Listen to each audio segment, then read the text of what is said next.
Joseph Boga couldn't even rescue himself. So when he passing around, oh, cause I did, cause I died. Where were you when I raised him money left and right to feed him and fly him from hospital to hospital? Where were you all sitting there talking nonsense? Talking about cause I ain't got no integrity. I didn't have integrity when I was feeding Joseph Boga, your God. Bunch of ungrateful people. Have you heard Joseph Boga deny that I was raising money left and right to feed him? Have you heard him deny it? He will never deny it because he knows this to be true. Some of you people thought I was never going to create families of Boga. Yeah. Because I went to counties. I'm not criticizing because I want to criticize. I'm criticizing because we said yesterday, former President, we have a right private jet. But the Joseph Boga abroad to power is riding private jet from here to go to the country. Yeah. But I will speak because people in sacrifice saw me when I was passing to go with my comfort. Spend my own money to bring him to power because we thought the wrong yesterday was going to be right today. Yeah. I had no regret to vote against one person.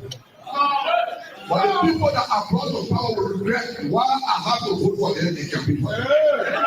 This country is a better place and will be a better place. Yes, sir. Because there's money in the country that we can live from. We don't need money from outside.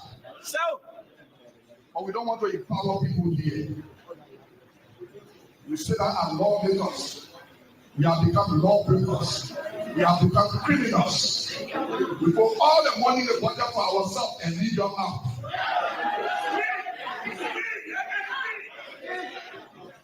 I want to challenge some of your lawmakers. Some people say they want this senator. They're breaking all the law. The law you make is breaking the law, but you want to go up. You know why people want to go up? Because they want to increase the time. They say they are too short. You cannot be a cancer, then you want to run global.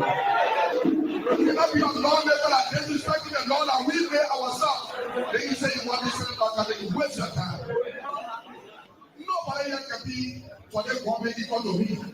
But when we can be for it's not happening, and it will never happen. The only thing they are there for, when last people from the government came and said, "Sanctify people, don't know that one person getting 1% I want to go in law." But they said that over there in fact their family people because they need work. And now the person that need work and the person sanctify people say they want that.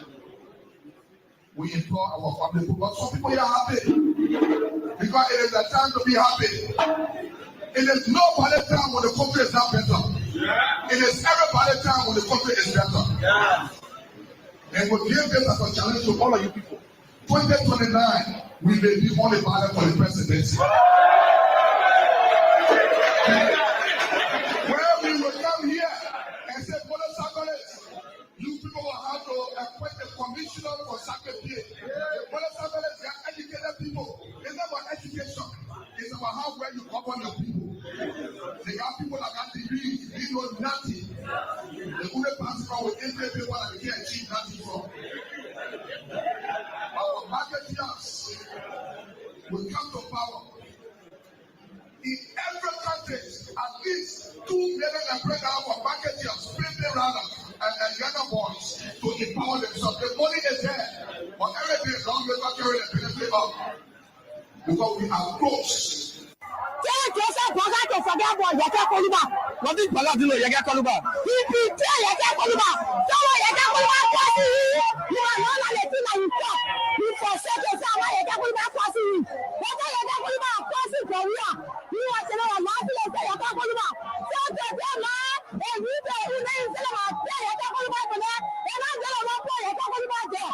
You know, when I move to Dualanda, you move to all the way to go, just to take the ball for Yeke Koluba. You last year you go for Yeke. Yes. For who Benin? Because Yeke Koluba and the one that is talking to you know us. So you are telling to this Yeke Koluba because a battle for Why Yeke can be talking to the president? It's not a good thing. Honestly, good for power, good for Joe. Yes. They're happy. Saying that you, my mother, your mama are happy for you. Then you are not going to betray Yeke Koluba or betray the Nigerian people and lie to them. Yeke Koluba are not going to be forcing. You understand? You have to get them out of there.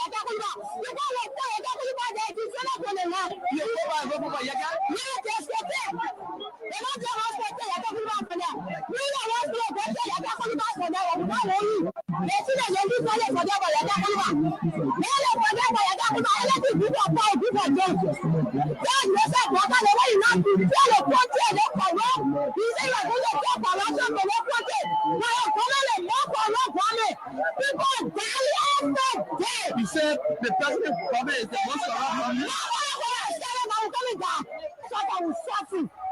You shut me down for that boy, I can't call you back. I'm going to tell you back, I'm not talking to you. Then you forget boy, I can't call you back. Now I want to let my dad who said you go away. Then you forget boy, I can't call you back. Anything I do for me, my people, the other person. Then you do, I can't call you back. We don't know, then we know you. Our sister will go, take that, I can't call you back from them. Now you know. Then they are not doing it, I can't call you back in our house. Okay. All right, coming to anything you want to say, final before we leave you.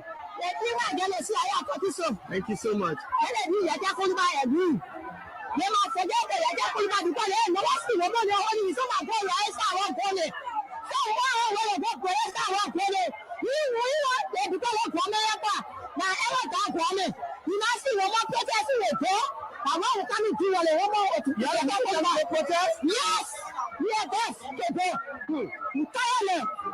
You know, see, because someone else said a corner, so they rest our corner, they do our own day. And they tell the other police maker they won't do our corner. You can't watch it for it.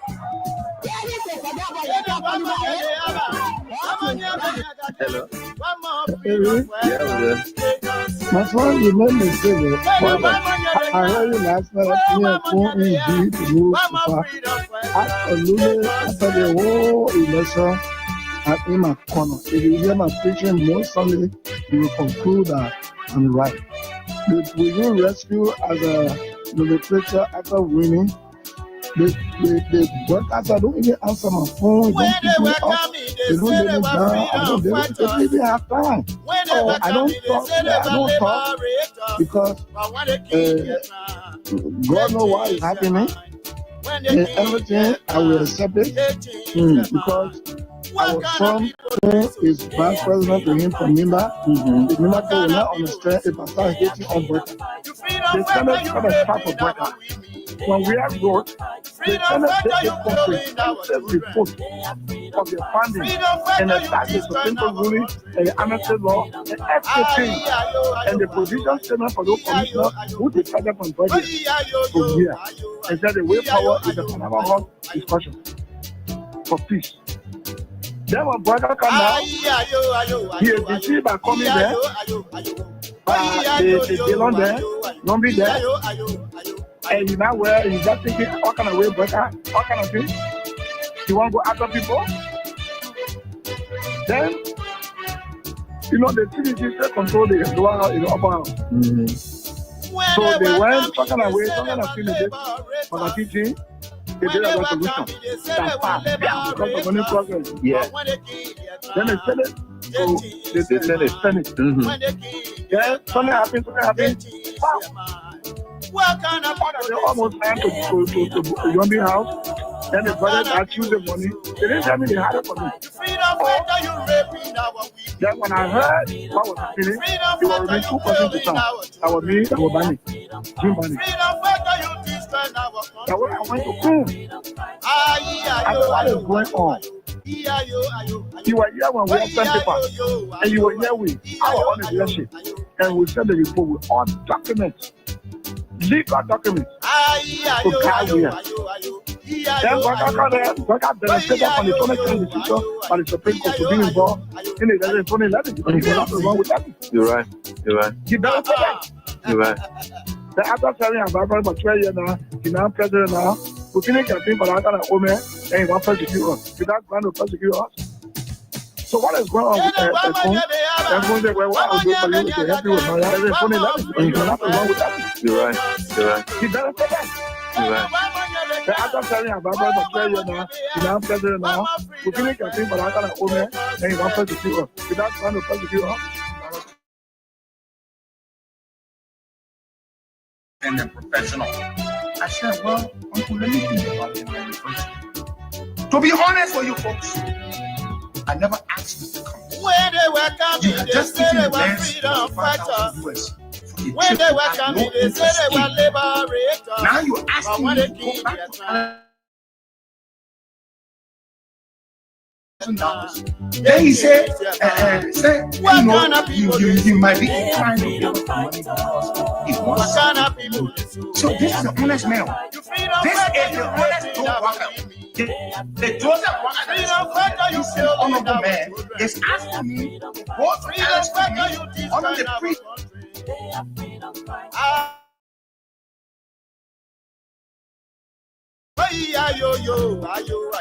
Oh, yes, indeed. What a great day. What a wonderful, pleasant opportunity it feels to be back behind these microphones. To engage on the issues that matter to Liberia's growth and development. On a brand new Monday.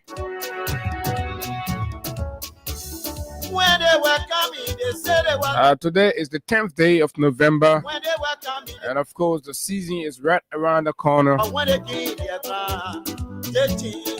season is right around the corner, but it's already season out there.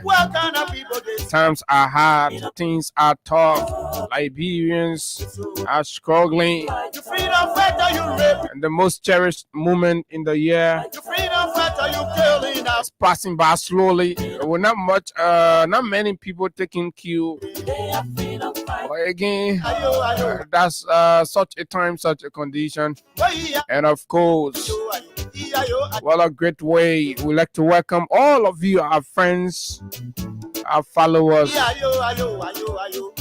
Good morning, good morning.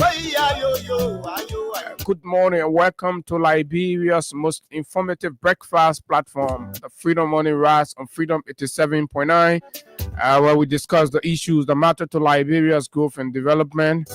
Without fear nor favor, we speak truth to power. This is the People's Station.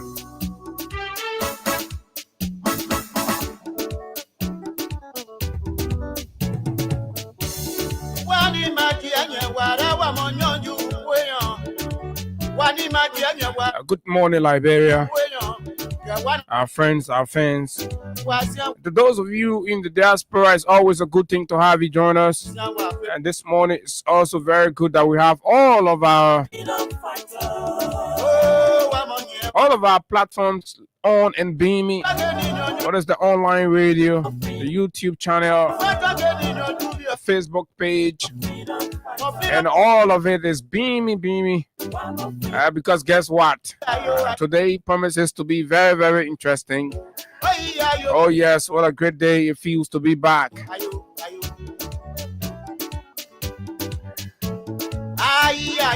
So the weekend was indeed very long. Since last Wednesday we left this place. We're just making a return today, and too many happened. And of course, the menu is indeed very loaded with interesting conversations for you this morning. Setting the agenda for your week's conversations on issues of critical national concerns. Good morning, fellow Liberians. Welcome and welcome.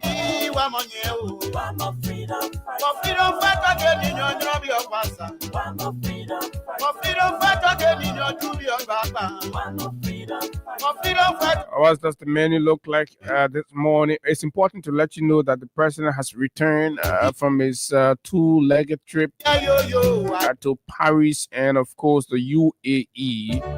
And there are also some very interesting developments from those areas that we would like to unpack this morning.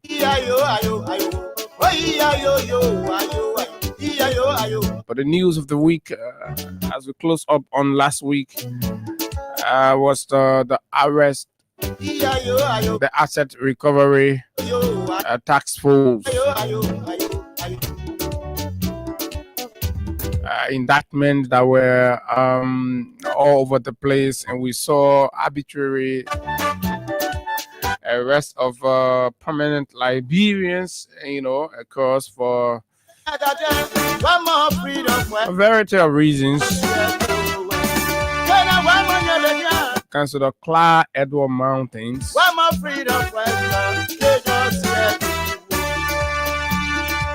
Was the man making the news at the close of the week. So So we have the full indictment. We have the press conference. The press release. We have it all here. And there have also been very sharp reactions to the action of the Asset Recovery Task Force by some of the defendants. And it's important. We're going to bring you up to speed with that as well. Freedom fighter, you raping our women. Freedom fighter, you killing our children. And then we will move to part 2 of the conversation this morning that will look exclusively at the president travel out of the country. What did the president do while out of Liberia? What do we stand to benefit? What have we heard so far? As multiple reports have indicated, among many things that were achieved while the president was away, basically, fellow Liberians, for you to all, because the executive branch has refused to tell us. I remember when Kula held the press conference, she rudely spoke to the people of this country that the president's job or the president's travel is not to go bring money in bag and come and be beaten. I think that was very rude, and disrespectful to the people of this country. But again, when you take small children, you get them big job, that's what you get. All the thing is to put a powder on their face and to pass around, do all kinds of sneaky stuff, and that's about it. So we are not surprised at Kula's attitude to be mean and rude, when all she needed to do was just to update the country on the successes of the president's travel. But maybe it was the president that told her to go and say what she said.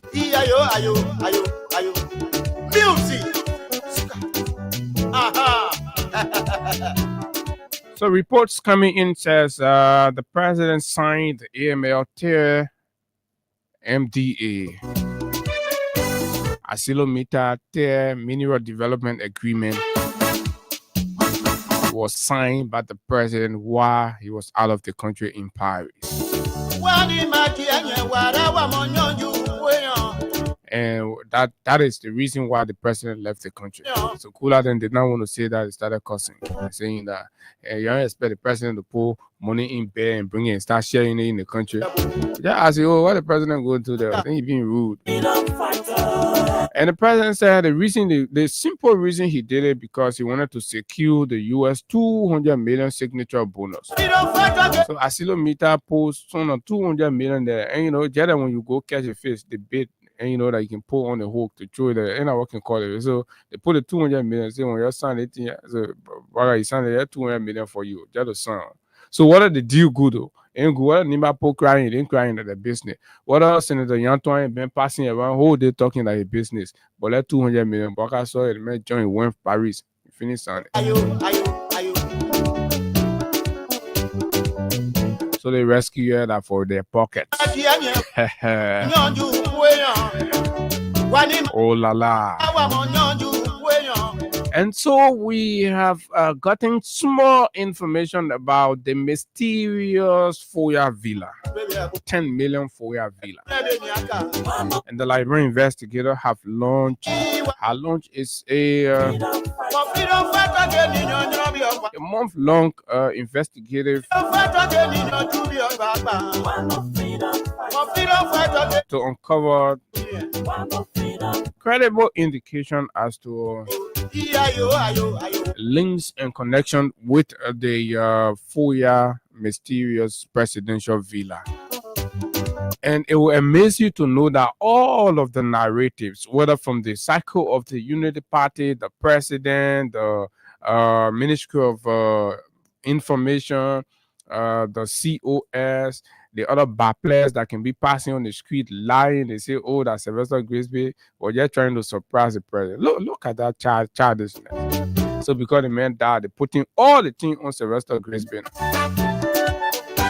But look, we have something for you. We've told you that we always try to cook everything, get the facts around things to come. So, but enough fini. There are plenty narrative around this Lofa Villa. When you hear you put your hand on your ear, say, oh, the country finished. Like, bro, oh, the country finished.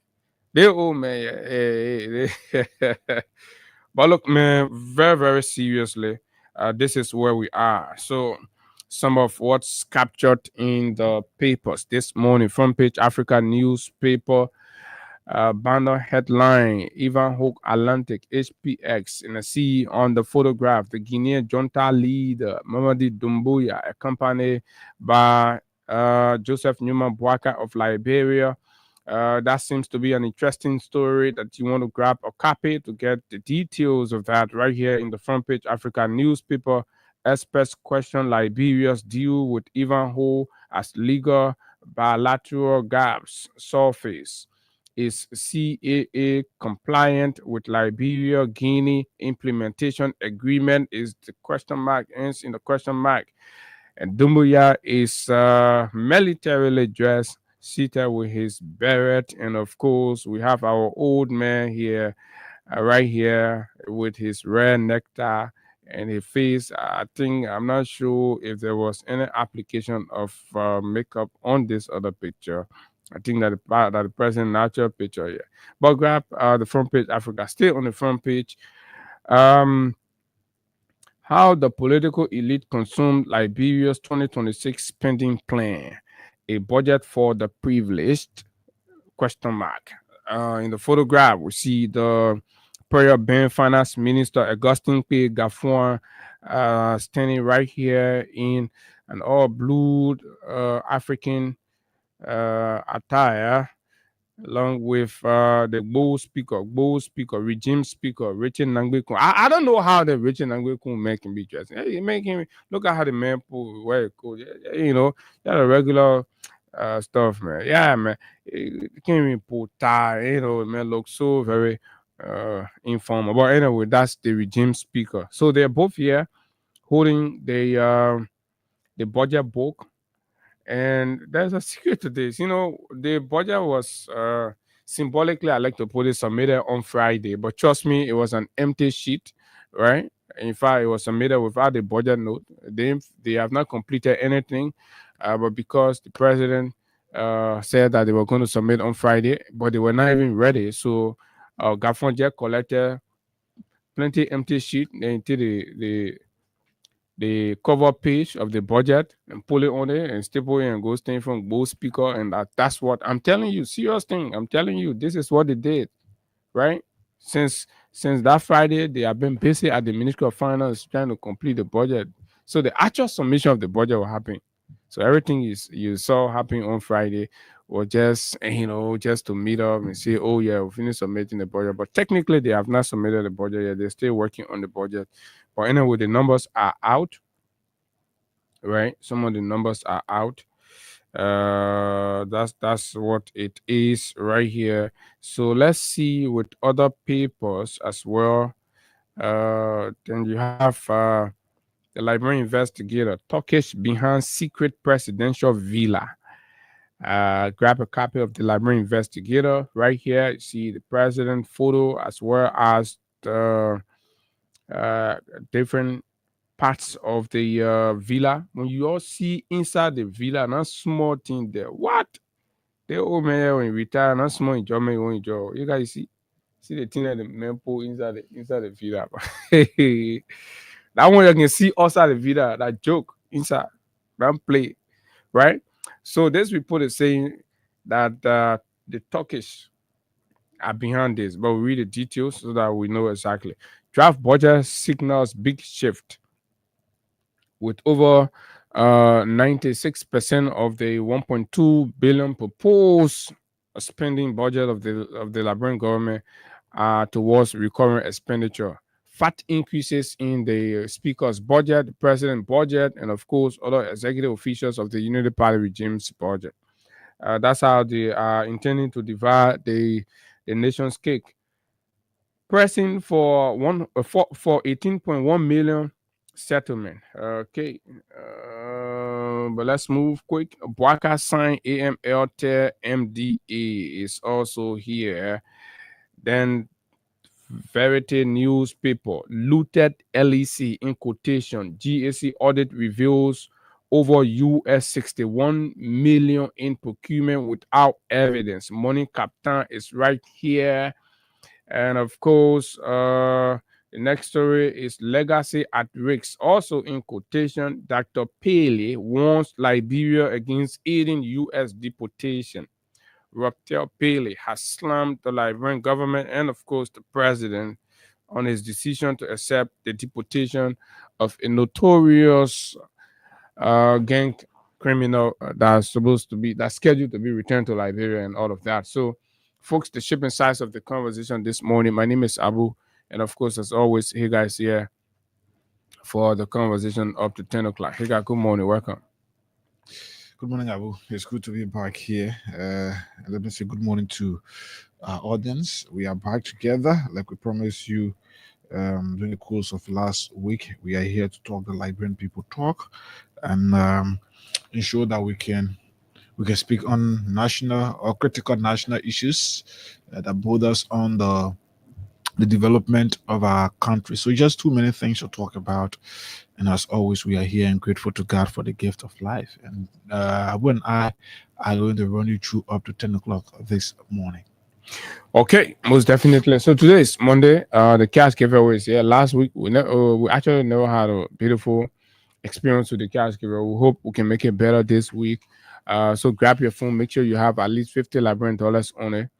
I think there's a little internet glitch, but just keep it *255 *1#. Once the system goes through, then I mean we are good, right there. So that's what it is. This morning, somebody say not easy. The Dumbuya and Bwakai, someone a bossing match gonna create the whole thing. We'll put Dumbuya and Bwakai in the ring. How you go sign one contract with the man, he come by signing another contract on the other side, and I don't that. But we'll find time to talk about that. And of course, the whole budget debate will take our own time. We'll still reviewing the budget and putting our own notes together on how to engage it. We just don't want to jump into it. It's ambitious, and of course, imagine an 800 plus million budget with all of the challenges that were experienced in the course of 2025. The government is saying relying on all kinds of things. They say they can raise $1.2 billion, and it sounds big, but again, what are the revenue screens that have been identified? What are the new revenue channels? So that's how we're evaluating the proposal. And of course, we will speak to our audience and of course our followers, fans, and the Liberian people in general on the feasibility of the numbers and of course the realistic nature of the government's proposal and all of that. So that's what we would do. So we'll take our time painstakingly, but I'm very sure before the close of the week we will definitely have something for you to talk about that. There have been a lot of critical reactions to the budget, which we're also reviewing and looking at. But at this point, we will reserve our comments until we conclude our individual respective review and of course note taking on the figures, the numbers, the interpretation, and of course the motivations around these numbers and projections. That's that. Higa, how was your weekend? Not the better weekend I would pray for. But God has always been in control, and He continues to be in control. We are grateful for the gift of life, and we believe that once there is life, there is hope, and we continue to push forward to ensure that the best is achieved in life. Somebody was gossiping. I said, "But it's not possible." I said, "There's got to be a gossip because if I anything, I will know first before the person are telling me, say, oh, your man, you got planning to engage you." I say, you got planning to engage? So that's true? Yeah, the thing about you is, two of us practice the same thing. We're doing the same journalism. So you can't use journalistic tactics. Thinking that gossip? Gotta keep it as it is, right? That gossip. So and the opportunity to confirm the gossip. No, so just say no. They're not you. No, so the fight is somebody gossip to you, right? Let's just keep it as it is until we can do our own investigation to uncover the real. So no comment. No comment. I reserve all comments to that. But anyway, this thing can happen. But maybe the man. I think what we can say is that Higa has initiated some sort of conversation. Okay. But how far he has gone. Okay. So in your capacity as well. But anyway. So Abu is speaking his capacity as Abu Sharif. And in case of anything of such, we announced the official spokesperson that you expect you will be hearing all of the information from. Okay. So let's just keep everything that Abu said here today regarding what the conversation he has brought out. So some of you that have been crushing on the man, or and you know, if you're not part of the conversation, how can a little crush on an ugly guy like me? Very ugly guy who not get nothing for himself already. How can a little crush on me? So perfect, yeah, perfect. No perfect. Now because I get the man. So. 10 years old. You can fly on tall. So what you want to tell me? Nothing you gonna tell me. I'm not 11, but I'm 11. But it's good to be back here. Yeah, folks. actually. But this is it. Anyway, folks, this is coming from the management of Freedom FM, and of course, we'd like to inform our dear listeners and friends that our 9th anniversary celebration will this year be taking place in Lagoon, Niku Town, on the Gabla field. So for those of you, Niku Town, we are coming to your place. We are coming Niku Town. The last time we're in West Point, right? Yeah, West Point. Was it West Point? Yeah, West Point. Was it West Point? I don't know. I think West Point. I think Niku Town. No, I think this is the second time, right? Out there we're going to Niku Town. So I mean Niku Town. Yeah, but anyway, we're coming back again to Niku Town. We want to keep engaging our people, engaging our base, and in subsequent time we'll move out. We'll come as far as Ralphie Highway because we have our followers all there. There are people everywhere in the country that want to see or they want to interact with Freedom FM. And so the anniversary is an opportunity where we actually open our doors and have our followers, because you all are the backbone of the work we do here and all of that, to come around and be a part, allow your voices to be heard. I was hearing, I do not have a whole details from the organizers yet, but I was hearing that there's going to be an open mic session where, you know, all of these things, but it's going to be fun. I think the whole idea behind this year's anniversary celebration is to put our listeners and fans in charge. So it's going to be a beautiful thing. And I believe subsequently, Mr. Wendell Nimne, or if you may, Oliver Khan will speak the details to these things, but it's important just to let you know that the venue for this year, Freedom FM 9th anniversary celebration, is in Niku Town, Lagoon to be specific. So we see you there, right? On the 16th, right? Mm-hmm. On the 16th. We'll see you there. We're going to be there. For those of you that play football, we're going to be there. For me, I'm a prolific goal scorer. I think since AB left, since AB left, I'm the higher goal scorer for Freedom FM now. Says who? Arguable. Since AB went left, I'm the higher goal scorer. You get goal, you don't score for Freedom. But, so you buy your own inside. So let Khan and Austin can argue. When they can say anything, because when they can be in the defense, you know. So most of the golden can concede that from within side can pass. So we're trying to work on that one. We're trying to work on that one so that this. And the worst thing is when there is Manchester United man, Abu that Manchester United man. So if you want to trust Abu, you trust in Abu at your own risk. Look at the last time when it comes to the issue of football. Look at the last time we went Cloud Tower, man. See the goal at school, man.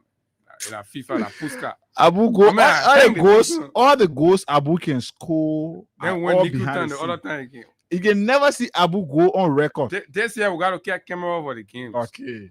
And I'll be the cameraman. Yeah. No, you I will sustain the if of the game, so I'll be the cameraman. But Abu, let me officially welcome in country Mr. Anthony Kuyumba. He's a very ardent follower of Freedom Morning Rise, and in fact the Freedom Radio in general. He's a very ardent follower. Yeah, but he likes the Freedom Morning Rise. Yeah, he likes the Freedom Morning. Yeah, he so much love it. in the whole family, you Yeah. get the You get the universal child that set, you let- yeah, you get a yeah. universal set, then Yeah. you get a subset. You get a subset. So we are subset, subset A. of yeah. So you get So- subset A, subset B, B. and subset C. Subset B that Karen show and C Yeah. that Austin show. Yeah. So the man is an ardent and religious follower, just as many other people Yeah. of subset A of Freedom FM. But he's a general follower of the universal Yeah. set. So let's say good morning to you, Mr. Anthony Kuyongba, and welcome in country. We hope we can meet to compare some notes. Now that you're here, what we did not do on you've always wanted to have a say on critical national issues via the telephone, but it's good that you're here now and we can have this it can be in-person in-person. interview. So we hear from you. You've been out of the country. You followed the past government, the current government. We can weigh in on other critical national issues. So, but officially, on behalf of the Freedom Money Ras team, we want to say good morning and welcome to Liberia. That's you, Mr. Anthony Kuyongba. Thank you. We hope that you can enjoy your stay here in Liberia. All right, so that special welcome. So you must just know. That's why we see. The way he got doing the welcome, you will know. I the way your problem.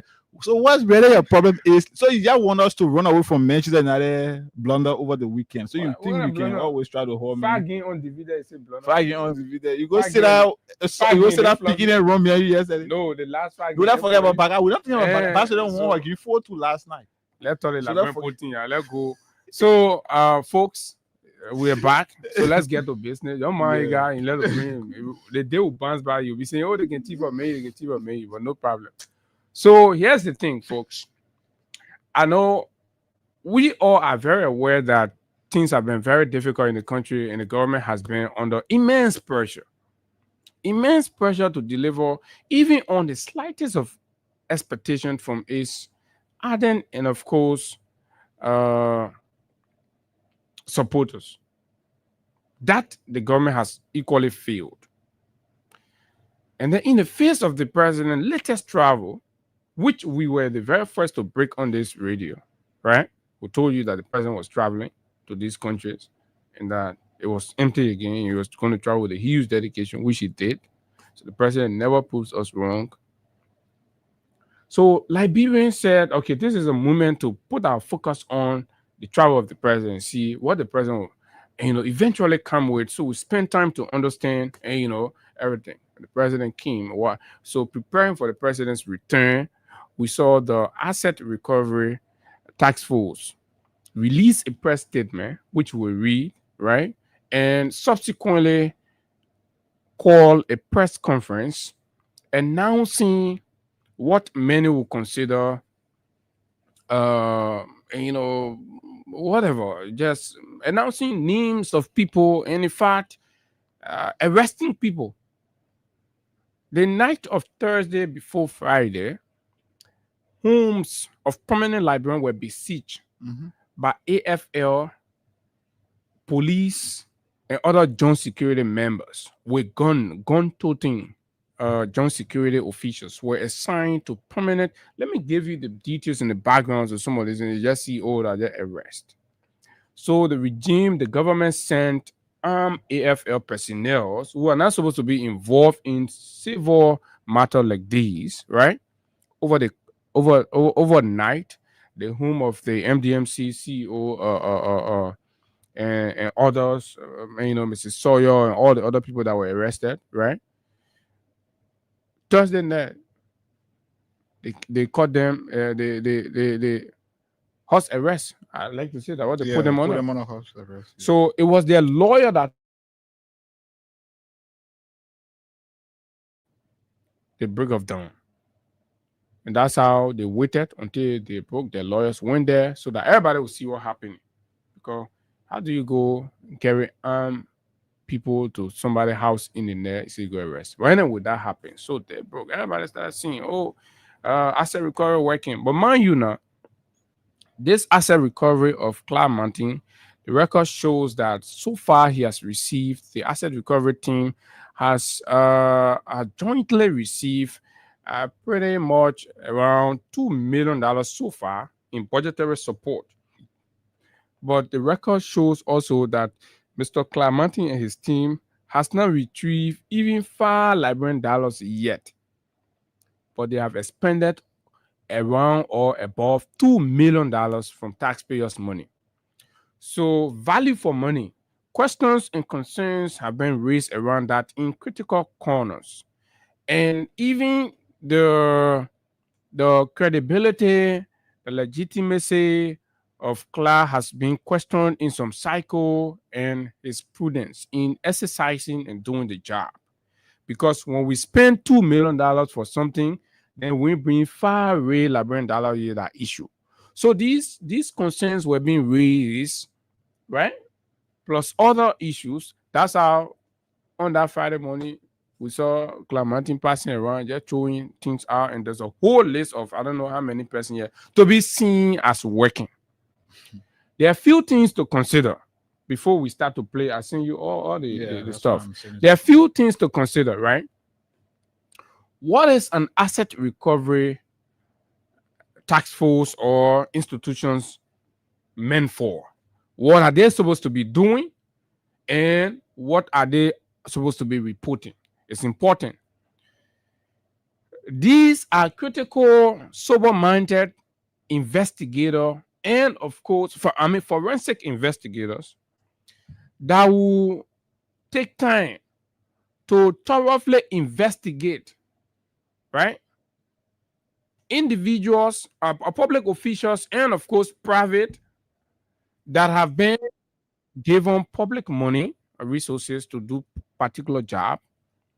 And then these people will be investigated to identify assets that are believed to have been, probably gotten recovered, or contracts that were entrusted with them and not fulfilled, they redirected and all of that.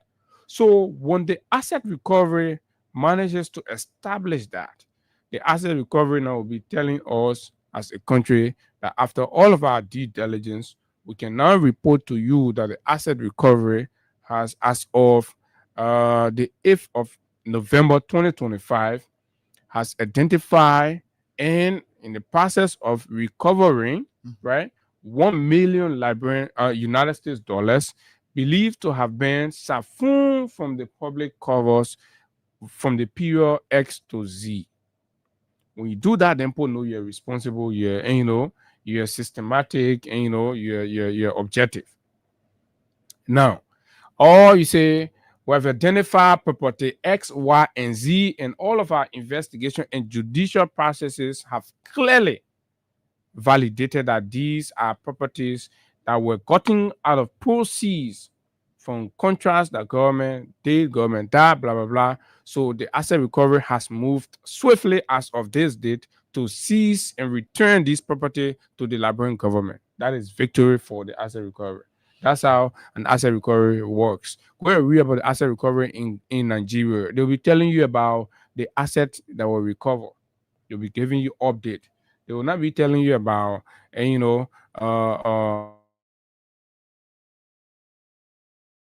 arrest that was sent out. So the success of an asset recovery, what justifies value for money is not the number of arrest warrants or rate of arrest that you put out there, because sending out a rate of arrest is not a conclusion that indeed these people are guilty or what you're saying the claim is. So your job is to painstakingly, apolitically investigate these things, get everything, and say, government of Liberia, please move in to take the property because everything is done, everything is set, and this is where we are.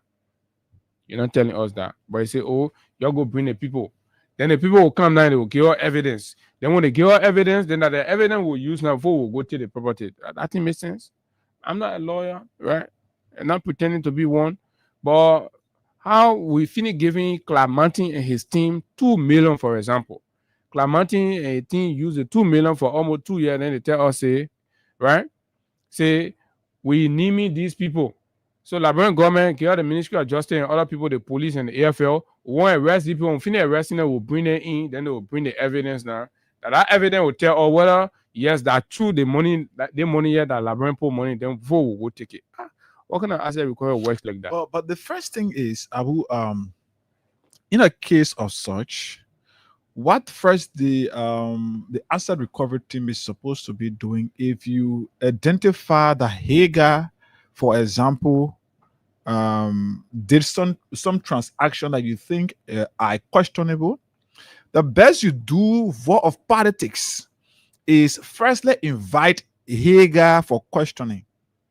If you invite Hager refuses to come for your come for your investigation. Then from there you got issue, or you got reason that you can use the police or the state security to go after Hager. But in this case, because it is clear that the guys there are not even informed, they don't even know what they want, so they will just come up out of perception. They just come up and give out figures. And I said this the last time, many of the actions that are being exhibited by this government will have some negative trickle-down effect on incoming government. You know why? These people that you are maligning their character, you are bringing to public ridicule. These people reserve the right tomorrow to sue the government for damage. What happens if Bwaka is no longer president, when Clark Martin is no longer the head of asset recovery? So you just said because of now the thing is the real thing. Bwaka traveled, he did not come back with nothing. Traveled to France, traveled to the UAE. So as a way of swerving the public attention, they always bringing out issues. That's how you see they are bringing this late years, because now they feel like it will take the public attention from the president's travel. It will bring it to the quote-unquote asset recovery. That's always the case, even involving the police. Whenever they see that Councillor how you call the former speaker, Councillor Kofa, is trying to give them more help, then the police will come up to say they want to reinforce that quote-unquote arson case. So what has been the step followed by the asset recovery team? Were those individuals invited and they refused to appear before the asset recovery team? Or the asset recovery team, out of political showmanship, they yet decided, these people, they are criminals, that go after them. What happens if tomorrow you are unable to prove your allegation beyond all reasonable doubts? What happened? No, they really don't care about that. If you look at the stuff, Hager, the concentration is now on the merit or the substance of the allegations. The allegations just have to be made. So people collect the common allegations, right? Understanding that the supporters and the support base of the Unity Party who want to hear and like to hear names, associated, like Finda, for them, it cut the shots for them, right? Let's see what we witness upon the pronouncement of a rate of arrest for Finda Bono, for example. Dependable nephew made unprecedentedly in the space of 1 hour about 10 to 15 different posts. And so you see, that's what excited their base, because this guy was the loudmouth throwing all of the false accusations around the place. So for him, it is a validation of his false claim when his government is seen as, arresting or going after Finda Bono, going after Koji. Then say, NC, I told you, right? NC, I told you. But at the end of the day, whether what you're taking to court is prosecutable or not, can be prosecuted or not, you don't care. So you're wasting taxpayers' money. So the nation has reached a point where institutions that are supposed to be objectively, exercising their functions are no longer operating on the basis of the law, but rather by the whims and caprice of political supporters and all of that. So it's troubling. And a lot of pundits have said this is equated to a cartoon, charge that these people are going to go to court and it's going to be thrown out. They're going to walk free. Now, this takes us to the Gracious Rod issue. A lot of noise were made about the Gracious Rod. Talk about it, blah blah blah blah blah blah. Felt like everything was inside. The very Claremontin came by and said, "Oh, the Gracious Rod thing that small issue, that not nothing." But mind you, it is today that they're saying the Gracious Rod issue that small matter, they're not going for it. But then they painted a picture to you that this lady has stolen Liberian people money and were buying taxi and giving it out. So they ashamed to say, "Oh, we are dropping the case," but we're trying to say, "Oh, we're leaving it, we're going for other things." So you display picture of I don't know, 6-unit complex in offense. Then you put on a Finabondo estate. We're not saying anything. Okay, let's agree it's Finabondo estate. Now the question becomes, what do you have that clearly link, the source of funding for that estate to a stolen wealth? Because Claremontin was equally talking about money laundering. I don't know whether it's also the prerogative of the asset recovery to investigate or report on money laundering issues. Then what becomes of the Financial Intelligence Agency, the FIA, right? How come the FIA, in all of its annual report, have not indicted any of these individuals for money laundering? But Claremontin is from the blue telling us that they're money laundering. So this is bringing into question the FIA. And the leadership of the FIA should see this very, very important, and they should be able to speak because they have been trained, they have been empowered, they've been financed, they've been supported, and resources are being invested into the FIA to guard and protect the financial space of our country.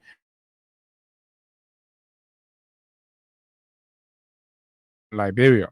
So for the FIA to be there, unable to uncover these grave allegations, and then it takes an irregular task force, an unconstitutional task force, just an executive order task force to come and tell us, oh, they're money laundering. So what capacity the task force has, and then the whole institution of the FIA does not, to be able to determine money laundering. So we have to be a country that follows details, not just the surface. People make pronouncement, or because we don't like certain people, we clap for it. Like Hagar said very well, what happens tomorrow when the table turns? Are you equally going to celebrate or clap for frivolous allegations and charges? Politicians, ill-intentioned politicians will use that your hateful sentiment to always lie and make their way through. So they know that you just want to hear Finabondo name, so they will throw it out, not focus on the substance. They keep you busy with that while they're doing other things. And they're not actually serious about pressing charges on Finabondo and other people, because they know what they have is not something that can really get them anything. But it's a sense that's what the people want to hear and want to use as a yardstick to grade our performance, so we throw it out and put it out there. So let's hear the man, Claremontin.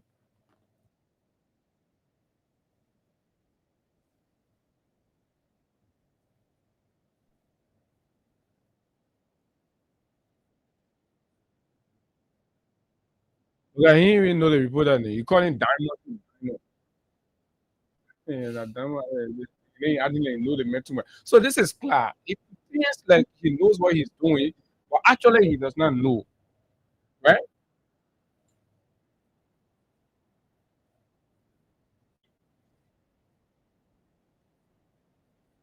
He called the man Daniel. Diamond said Daniel.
Okay, folks. So you listen to the asset recovery head, Councilor Clarmonting, right? Fine. Well spoken.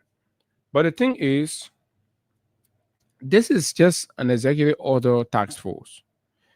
So we're not all of the requisite prosecutorial authority to go ahead with certain degree of uh,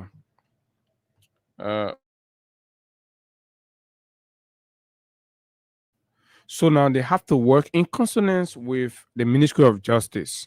So everything they do, they have to work, and then the Ministry of Justice uses that authority now to go and act and do some things and all of that. So don't mind him. Probably he's not even aware of that, but that's how it works, right? So now we're hearing unconfirmed that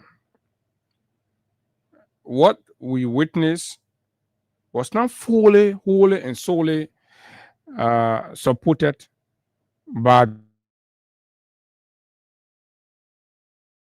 trying to just demonstrate, since the pressure is too much on him, that the government has given you too much and you're not seeing, you're not doing anything. So he just had to do something.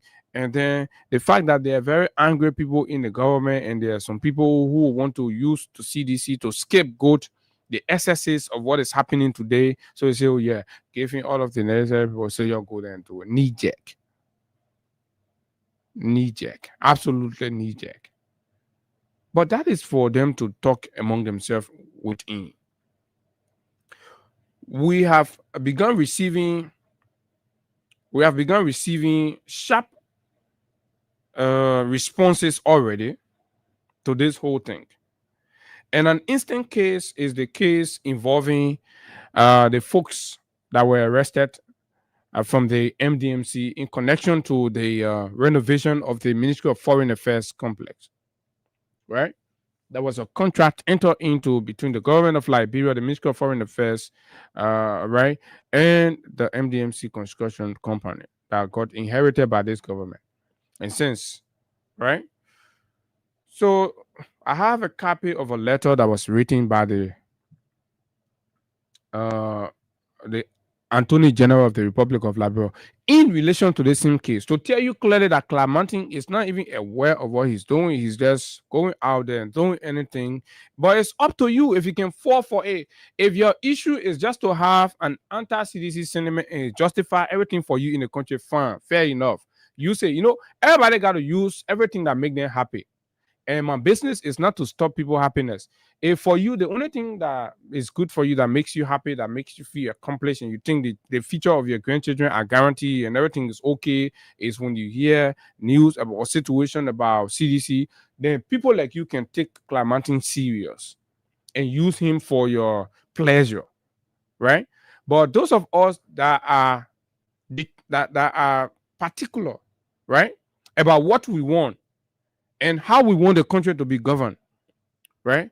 We'll take our time to go underneath and dig out and understand what is actually going on. In the instant case, right, with the MDMC and of course the Ministry of Foreign Affairs, where Clarmonting say money laundering or imposing money laundering charging, and even went ahead to instruct the government of Liberia to cancel all contracts between the government of Liberia and the MDMC company.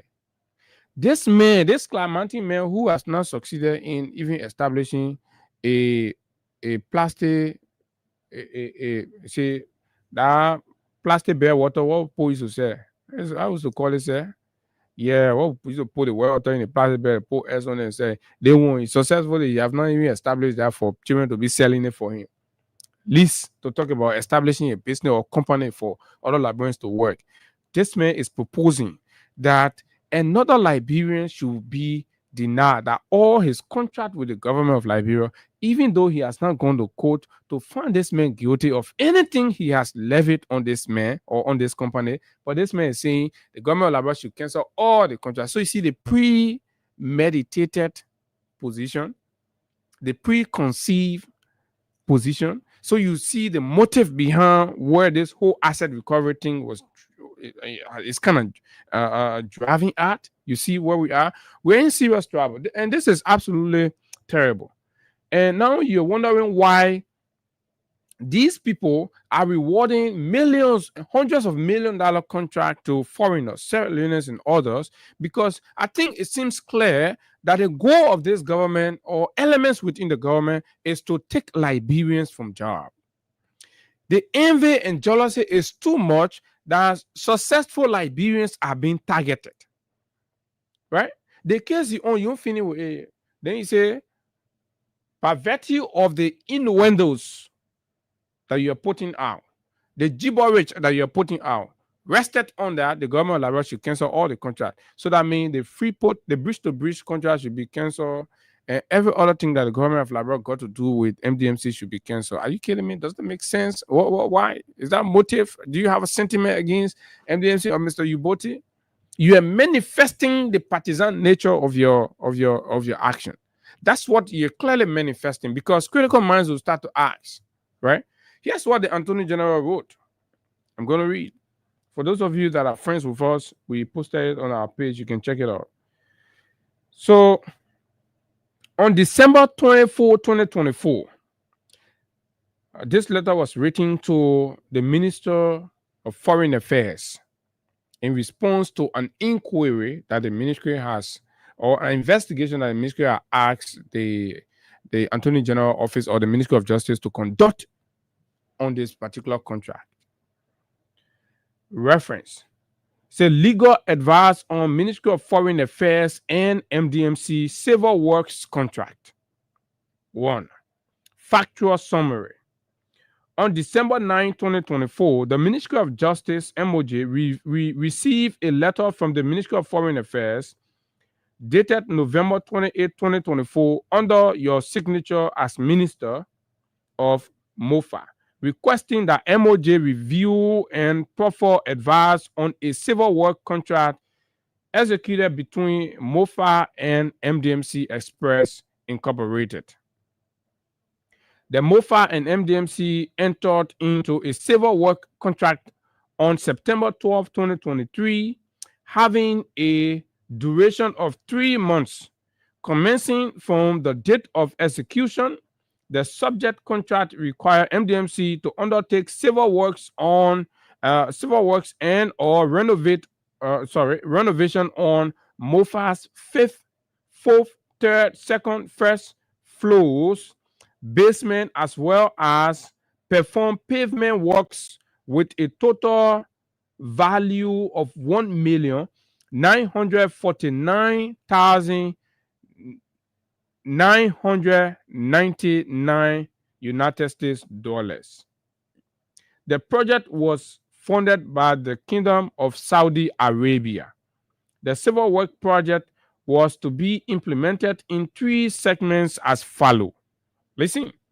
Now, the way the contract was designed, when first segment finish, you pull in for your payment, they pay. Second, you pull in, as a payment. So it happened by the time the government came, payments have been made.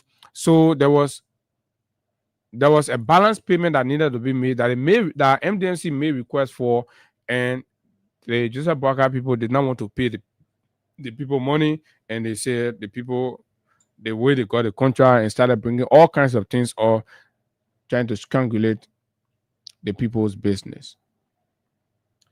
1.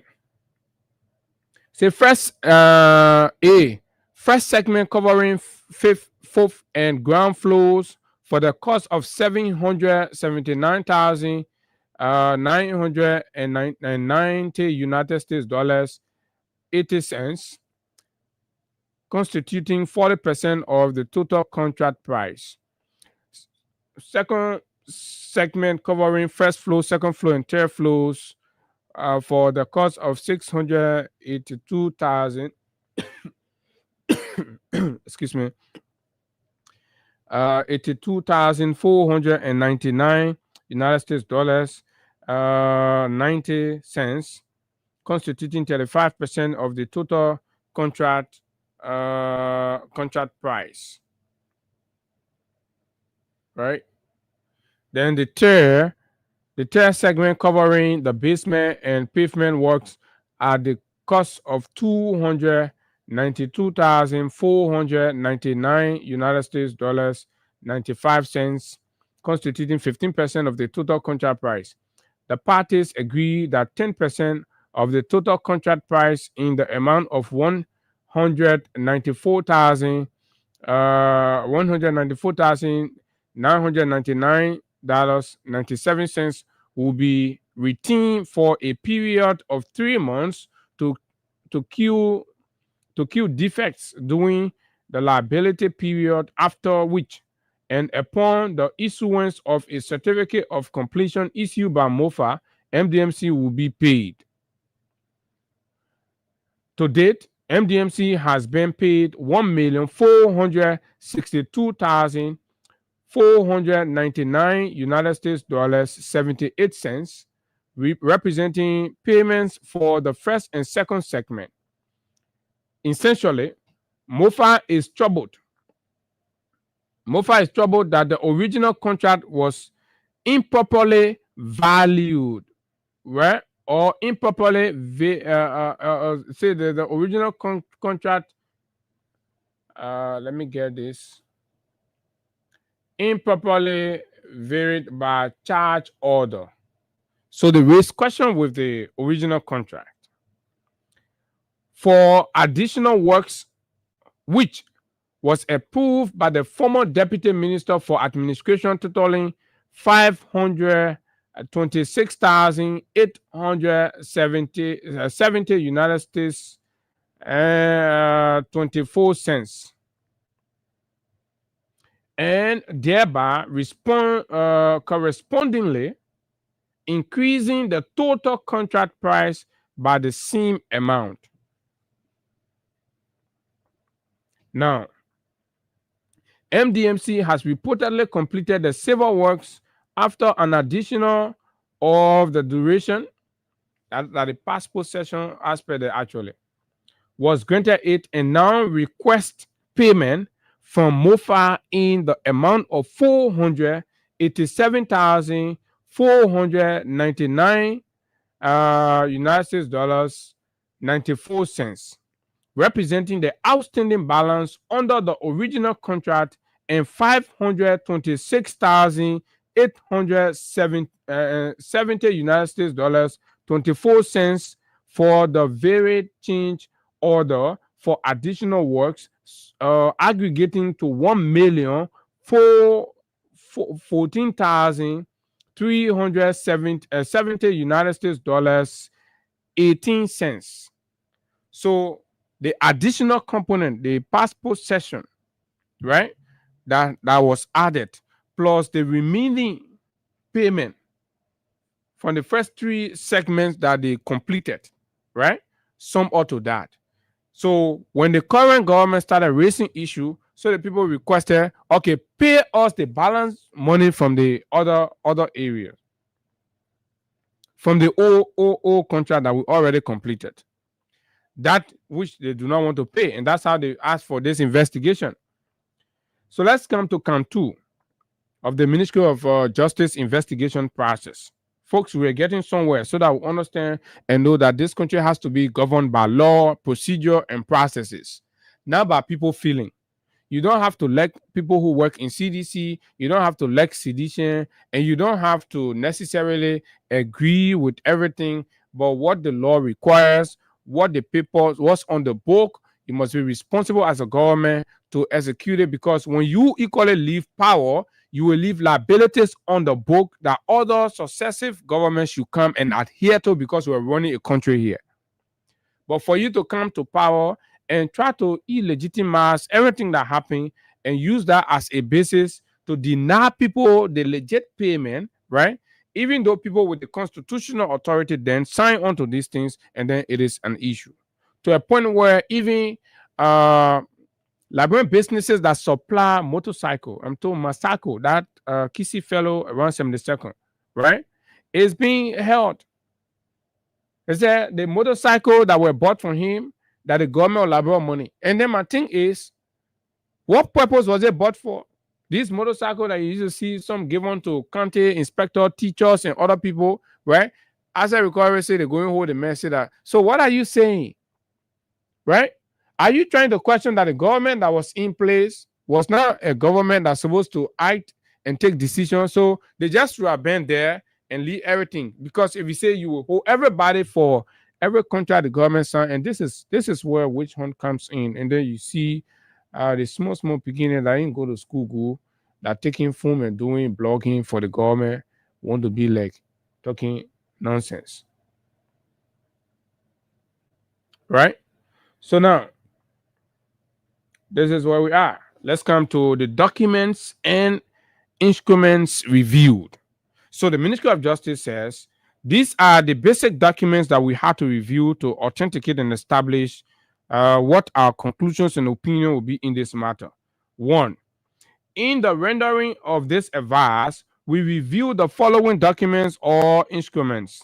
1. The September 12, 2023 civil work contract execution or executed between MOFA and MDMC. 2. Numerous communication and exchanges between MOFA and MDMC contained in a voluminous file submitted by MOFA. 3. The Constitution of the Republic of Liberia. 4. Executive Law, Title 12, Liberal Code of Laws, Association Laws, 1976 Liberal Code of Law revised, and 6. Other laws extant. This is the degree of scrutiny that the contract had to go through. The very contract that Clark Martin just woke up from the blue trying to justify $2 million that he has eaten, and you will be held accountable, my friend. Right? You will get account for that money. And Martin Colley is already on record of saying that you people were stealing the country money. Right? So wait, be cooking your own. So these were the documents revised to scrutinize the contract. Number 3, country observations. So based on our analysis of the facts, instruments review, the following observations are made. 1. A legally binding contract was executed by MOFA and MDMC, pursuant to which MDMC has performed some work.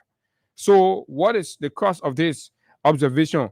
A legally binding. So that means the contract is clear, it's legal, and is binding on the government of Liberia and the Ministry of Foreign Affairs. So basically you have substantial amount as a consequence of works performed under the subject civil work contract. Agreed. So I mean the government of Liberia, understanding the binding nature of the contract, have paid significantly for the work performed. 3. MDMC reportedly performed works beyond the original civil work contract. The addition we talk about, the other the past possession and other additions that were requested, right? So in the observation of the Ministry of Justice, they established all of the claims of the MDMC to be legit and legal. Come 4. Key questions presented from the facts and observation. Whether or not MDMC is entitled to the $1,014,370 United States dollars 18 cents being requested, constituting the outstanding balance of civil works contract and the cost for the varied charge orders for additional works. So that is the key question. So what the Ministry of Foreign Affairs sought to know was whether it was legal for them to pay that money to MDMC, since they have that or the legality of the contract and the processes and procedures. Now, listen to the opinion and analysis of the Ministry of Justice or the Attorney General of the Republic of Liberia, advising an executive officer, an officer of the executive, a man representing the president. So the Ministry of Justice, part of its function is to advise the executive on legal matters. So this was the opinion of the Attorney General to the asset recovery, to the Minister of Foreign Affairs in regards to this same contract. After a careful review of the laws, facts, observations, and discussions had, as well as circumstances presented, we conclude that MDMC is justifiably entitled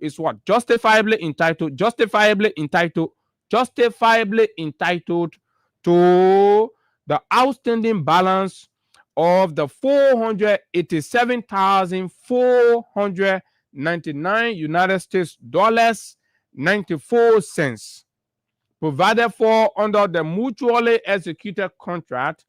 We are imploring the MOFA to pursue diligent efforts to pay said amount since the reported works have fully been completed. So what did you arrest John Yuboti for? What did you embarrass a consummate Liberian entrepreneur? What kind of country are we that we disgrace, demean, and bully our successful sons and daughters only because of petty politics? Let your own Attorney General statement here. Validating clearly, that's the opinion. Then you send a man simply because there are elements within the United Party who say, oh, the man exercising his constitutional right is treasurer of the CDC. So that means in your country, everything he has earned, the government must work to destroy it. This is the mindset. This is the approach. And this brings question to the integrity of the government's asset recovery exercises. This man is looking for government assets to recover.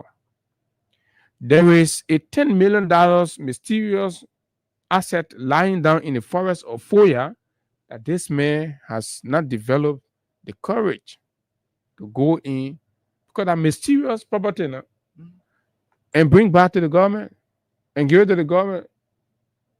But this man is going after responsible people. This is blackmailing. This is bad. We can't be doing this thing to our own. Because when you sat there as a president, the day you leave, other people come there. Then what will you have to say? So let's hear Hagar on this. The Anita group of company thing will reach out to them once they give us their own details. We'll certainly. But what I've also been told is that whatever. So they're using the money to attract you and confuse you and create something. But the question has to be, whatever Anita Group was contracted for, right? Did they execute that? Was the contract executed? Did the Ministry of National Defense raise issues, right, about it? Right? Did the Ministry of National Defense complain that this money was just put there, but the people did not do what they're supposed to do? They did not supply the feeding. They did not do this. Like, when these are the details that we have to ask. Instead of people wearing political garments, using taxpayers' money, calling press conference, and blackmailing other citizens in this country simply because of political correctness, and we are clapping. Mind you, United Party will not be in power forever, right? As you're clapping for the unjustified and of course arbitrary arrest of other people's parents, tomorrow when your parents are not there, don't cry foul. These are the precedents that's been set, and it's terrible. We can't run a country like that. We as the people have to demand our government to be more responsible, because we all support the call for accountability and that everybody must give account of every cent and dollars that they have earned while in public service. But in order to do that, the government will have to painstakingly, responsibly approach the process in convincing ways. But when you go ahead and just announce money, 6 million.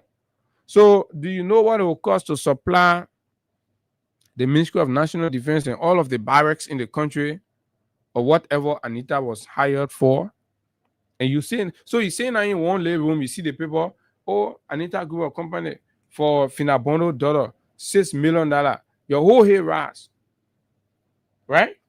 But when you do the breakdown of the budget on whatever the contract terms was and the requirements were, they are not telling you that one. They're only telling you that $6 million, was transferred to Anita, blah, blah, blah. But they're not telling you that there was a contract between Anita and the government of Liberia to the Ministry of National Defense, right? And they are not giving you update on the status or the implementation of that contract. They're not telling you anything, but they just want to get you to, and just follow the bandwagon of saying, oh, CDC people stole, and these things don't answer. That's not how the code works. So I would just like to conclude just from where you ended as well. So the asset recovery team has failed to give us detailed information regarding this entire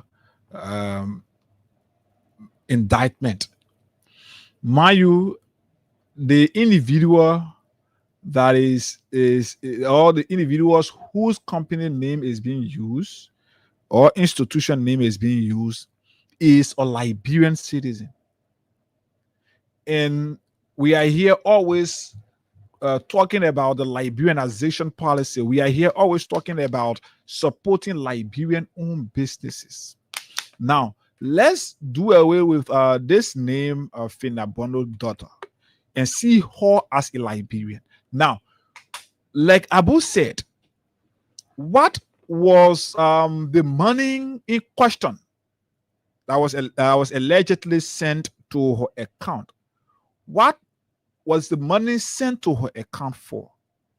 Let's establish that first as Liberians.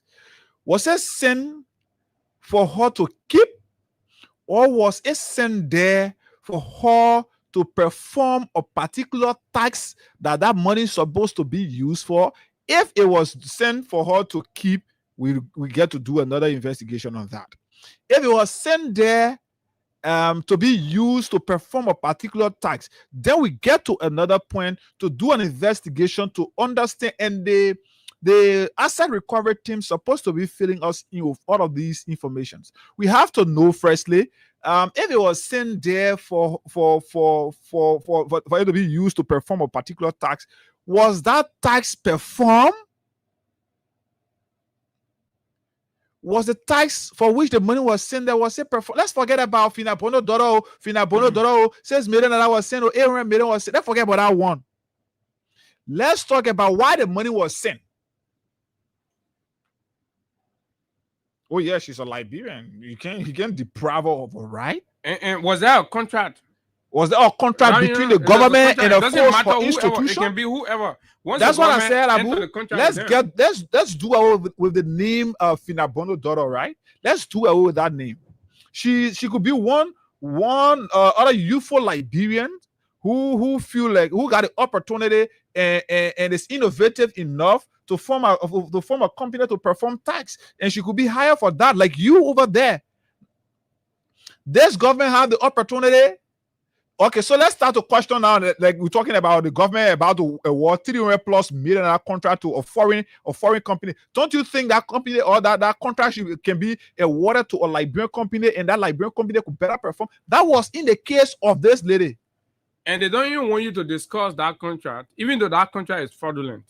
What did Mo Ali posted about that contract? And then we'll take course and then prepare for our full year conversation. I come here, Abu.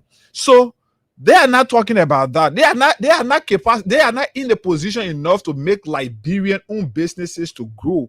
That is why you see the government awarding contracts to foreigners.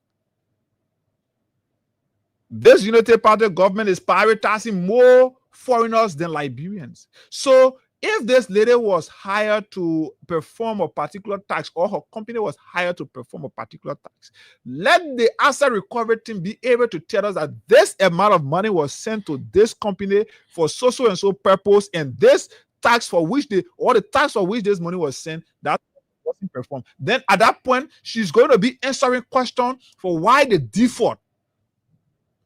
But not in the case of the asset recovery team. They just go ahead because they say, oh, $1 million, then Liberians buy into that, because the first thing is Fina was associated or is associated to George Weah, and their entire target is George Weah. So once you are associated to George Weah, you are close to George Weah, they see you as their target. That's the only way they will prove to Liberians that Weah was the worst kind of person the country ever experienced. Why can't we do away with all of these sentiments, the political sentiment, all of that, and try to move our country forward? 6 years of Liberia's existence was given to a particular group of individuals, and all they do is not to talk about how they are able to expand the healthcare sector of our country, the educational sector of our country. They are not able to speak about how they are able to connect roads, connect towns and villages. But all they do is go after individuals because of celebrating, because it is in our interest today. Tomorrow might come a time that it will be against your interest, but mind you, the precedence but then will be set. And when the precedence is being mentioned and it is not in your interest, then that's when you realize that all of what you've done were all waste. And at that point now, you get nowhere to go. They say escape from some people, you got nowhere to go. You will have to live with the reality. But the area is better, because when you sit today and you are able to think critically and at least question the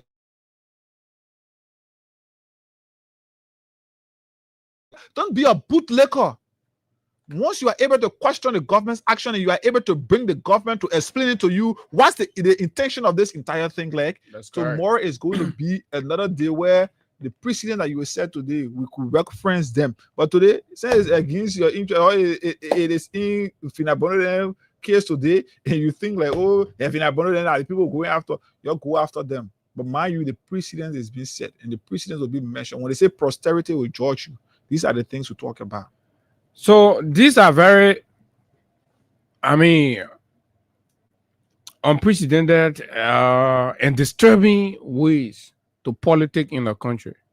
What it does is it keeps the country down and backward, because people have refused to think critically, and they're using hate as the yardstick to qualify every action. So for as long as this action serves, and the desire of purging my rival, that's okay. So what is it? Okay, Afinabon, CDC. Okay, yeah, that's true. So the ability to think critically and assess and wait and evaluate measured issues by standards and, of course, best practices are no longer happening in Liberia. So any Tom, Dick, and Harry can just get appointed, and he just wake up in the morning and open his mouth and says gibberish, and everybody falls for it and say that is law and gospel. This is nonsense. So what are we running? Are we running a country, or we are running some kind of Boy Scout? Boy Scout seems way more organized than what is happening, because there's standards and all of that, right? So if the standard was high, Clark Martin will not. He's doing a miserable job. Clark Edward Martin is doing a miserable job. And look, mind you, we're not defending nobody here. We're not defending Finda. We're not defending Uboti, nor any of the accused. But you know what?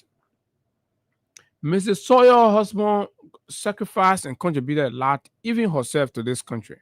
So by the time the state is pursuing actions against people like these, it has to be based on real issues.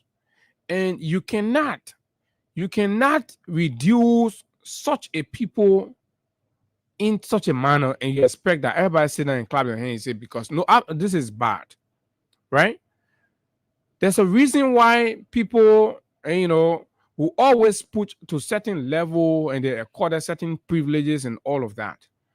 But you take one Clark Martin and you set him somewhere who cannot justify all of the allegations against him and his colleagues, Safuni, and misapplying and misusing asset recovery money, right? That he has not answered to, right? He has not even investigated these allegations from members of his asset recovery, right? Emmanuel Gonkwe resigned with startling allegations. Martin Colley, another guy from the States also, right? 3 people. He has never investigated this matter to say anything. Does that man look transparent to you? Absolutely not, right? But he's basically playing to the whims of his a master's. And you can't run the country like that because another person will come and also put somebody there and will start to do that. And so we have a society of wage hunt. So what moral are we inculcating into our children? What are we teaching them? The kids are in school. The kids are reading now. They're exposed. They're on the internet. They're seeing these things. What are they saying? What kind of country are they going to inherit? Look at how the nation is being run. It's being governed. It's just terrible. And everybody jump, celebrate for 1 week. Oh, yeah, now call the pudding. Is that justice? Is that accountability? Is that what you want? Or you want to see the government taking judicial and, of course, practical action to seize property, seize, retrieve them, turn them over to the government. We see it. We go there, or we see the government returning millions back to the country. That's what the country should be celebrating. Not to just put a blackmailing list and defame other reputable citizens of the country to achieve and attain political objectives just for social media, for somebody to go say, oh, the government, is that how you measure fight against corruption? By blackmailing? But let's hear from you all out there. Let's take calls on 0776 104 104 086 500 104 plus 231 86 500 104 are the numbers to call. Good morning. Yeah, good morning, Hagar, and good morning, Buddhist Barclay. I join you guys from McDonald Street. Go ahead. So, what you guys are discussing, the Unity Party is a hooligans. And the only way the hooligans can maintain their power or even get into power is by saying lies and this information about people. That's the only power of the Unity Party and the rescue agenda. Even the president, who is Joseph Mapoga, say a whole lot of things. Before coming to power, have you done or even made up to a promise? Okay. One of the promise. All right, thank you. Yeah, thank you for me. Morning. I'm Stephen Kaifa. I'm coming in from a 10th Street resident within Sinker. Mr. Kaifa, go ahead. I listened to you lengthily. There was this gentleman, Martin Colley. Once Martin Colley resigned from that place, he felt like he never want to be part of their corrupt scheme because they are all old politicians. They are way away. They just in the circle of the Unity Party to just destroy the image. So he resigned. Then there was a young guy also. So you see that those transparent young people are now waiting to work with Black Mountain because he is noted to be a targeted. He has reduced the asset recovery to be a targeted or person to get a certain group of people that would satisfy the Joseph left worker and the full government. Thank you very much. The library put $2 million was paid to you to just target a certain group of people. Okay, thank you. 0776 104 104 86 500 104. And there is another money in the 2026 proposal. Walk away from your radio. I'll cut you off, please. Morning. Yeah, I'm calling from the capital of Ghana. I think it's on the capital of discussion. The main people, the teachers in charge about Pilapono, people think that you can't be taking this woman, all permanent people, they will change the way to them. They buy into the nonsense. Most tradition or like they understand the very happiness will buy into the crap. They are aware we don't kill a woman with character. It's a very different woman. So nobody can lie down on you. So anything or anybody, they will dive into that. Tradition are aware, and we are prepared to murder a lot of Pilapono. From the airport to the airport, it's really work away freely. Let's talk about the show to this country. Shout out to the people. It's flat in the head. We are aware and we are ready. Shout out to the people that people are going to killing us. Thank you. Thank you. Let's talk to this person. Good morning. Good morning, Abu. Good morning to the fellow listener, and good morning to your co-host. Morning. Abu, if you follow the history of Councilor Mountain, you know directly that he's an angry man. Why would Mr. President Barker use an angry man to recover assets? Have you asked yourself why Matthew Coney and other people resign on the asset recovery team? I think the asset recovery team need to recover on themselves before they start recovering assets. Because it was alleged that he was involved into some dubious eating the industry money. And today they are breaking but even recommending to the president or the executive that they should not award any contract or the contract that NDSC should withdraw. But how far the country reached, and yesterday they were telling you he took my job and killed the boy. Who are behaving the boys? They are behaving the boys directly. Because when the boy will not go to court and do recommended prosecution for somebody. Okay. So we want to tell our people nobody should leave the asset recovery is a discussion. We want to ask some. Let's talk to you here. Good morning. Good morning. You're live. Go ahead. Okay, thanks to you guys in studio this morning for the fascinating topic. You know, everyone's saying the same thing, and they are right. But what I want to say, Mountain, he is very serious, and the government serious for corruption. When the past government was in power, these names they are going for were never the name people were shouting about here or politicizing for corruption. The very name they were using here are all around here, and they're not able to go for these people because they know there was all political stories. So we are telling our people to open their eyes. These political investigations are only there to brainwash us and think that unity party is okay. Because when they're already working, they must be proved again to her. Who times 16 and less billion loss, 25 million loss. They were already at job, we have so money, pay houses. These are the things they must bring. They must leave those small people that never play with money. Thank you. Thank you.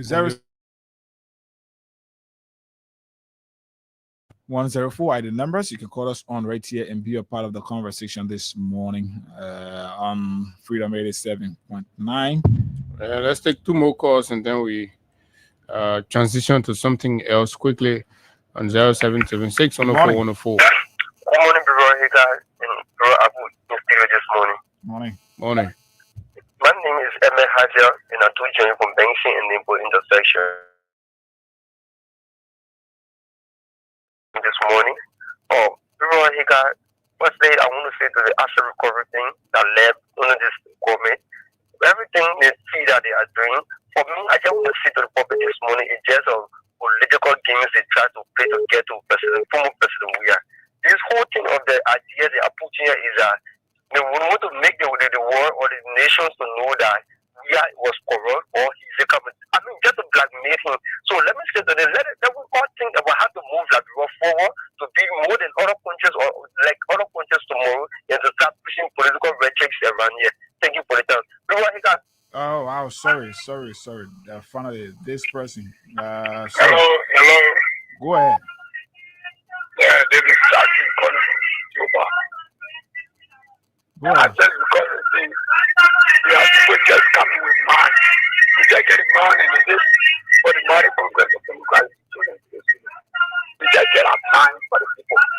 The fast coming, we just get it fast for them. They're gonna get them. They get a big out headed shot. Stop on that from 2005 all the way to the 2008. For coming to 2 years in the government. Why they get come to us? They get stuff on us to come to the government. But they get stuck right away in the middle of the water. I just started out. How to fight the corruption? How to set the cases? No! Everybody's appreciating the thing they want to do. But you stop for one project. The Oma area in the position, she will what about it? They put my plea on. And they put the plea on. Then you stop on that side, then you come away. In the middle of the man. All right, Thank you so kindly. So that is exactly what it is. We can go talking about it, but what the underlying point is that the actions of the asset recovery remains questioned, and of course the integrity of the tax force execution remains questioned. Claremont will have to prove that what he's doing can lead Liberia to something meaningful. We can grab something out of it. I think the purpose of the asset recovery is for us to be counting recovered assets. right? For the accounting finances, money, that have been retrieved and all of that.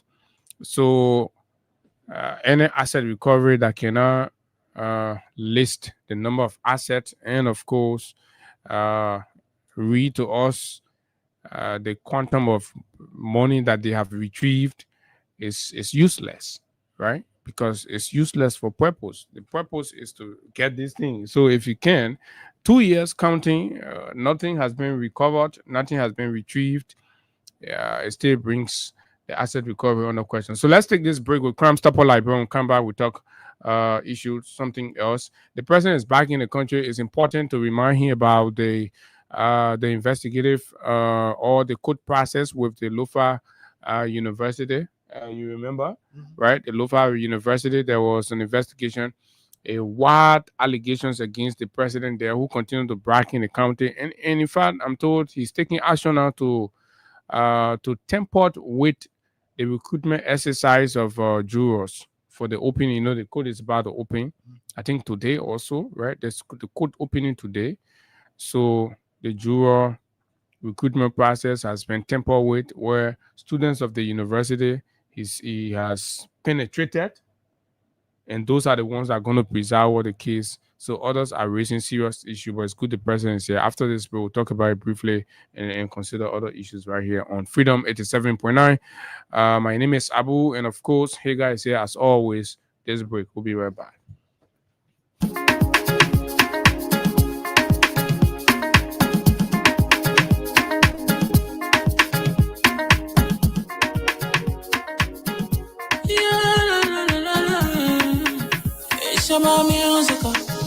There are crimes in many places, in every community, you can see. So if you see crime, you report it.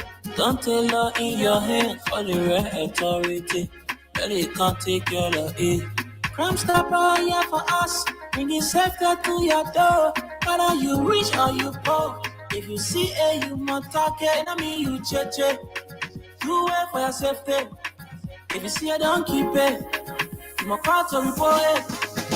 Crime Stopper, the people bringing safety to your door. Crime Stopper, stopping crime and make it peace for them before. Crime Stopper Liberia, from the center to interior. Crime Stopper, keeping us safe, they're stopping crimes for all of us. Crime Stopper, the people bringing safety to your door. Crime Stopper, stopping crime and make it peace for them before. Crime Stopper Liberia, from the center to interior. Crime Stopper, keeping us safe, they're stopping crimes for all of us. Crime Stopper Liberia is your community crime fighting partner.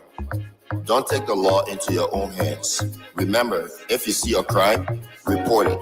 This is a message from your own self, Old Man Sam Cyan. Crime Stopper, the people bringing safety to your door. Crime Stopper, stopping crime and make it peace for them before. Crime Stopper Liberia, from the center to interior. Crime Stopper, keeping us safe, they're stopping crimes for all of us. Crime Stopper, the people bringing safety to your door. Crime Stopper, stopping crime and make it peace for them before. Crime Stopper Liberia, from the center to interior. Crime Stopper, keeping us safe, they're stopping crimes for all of us.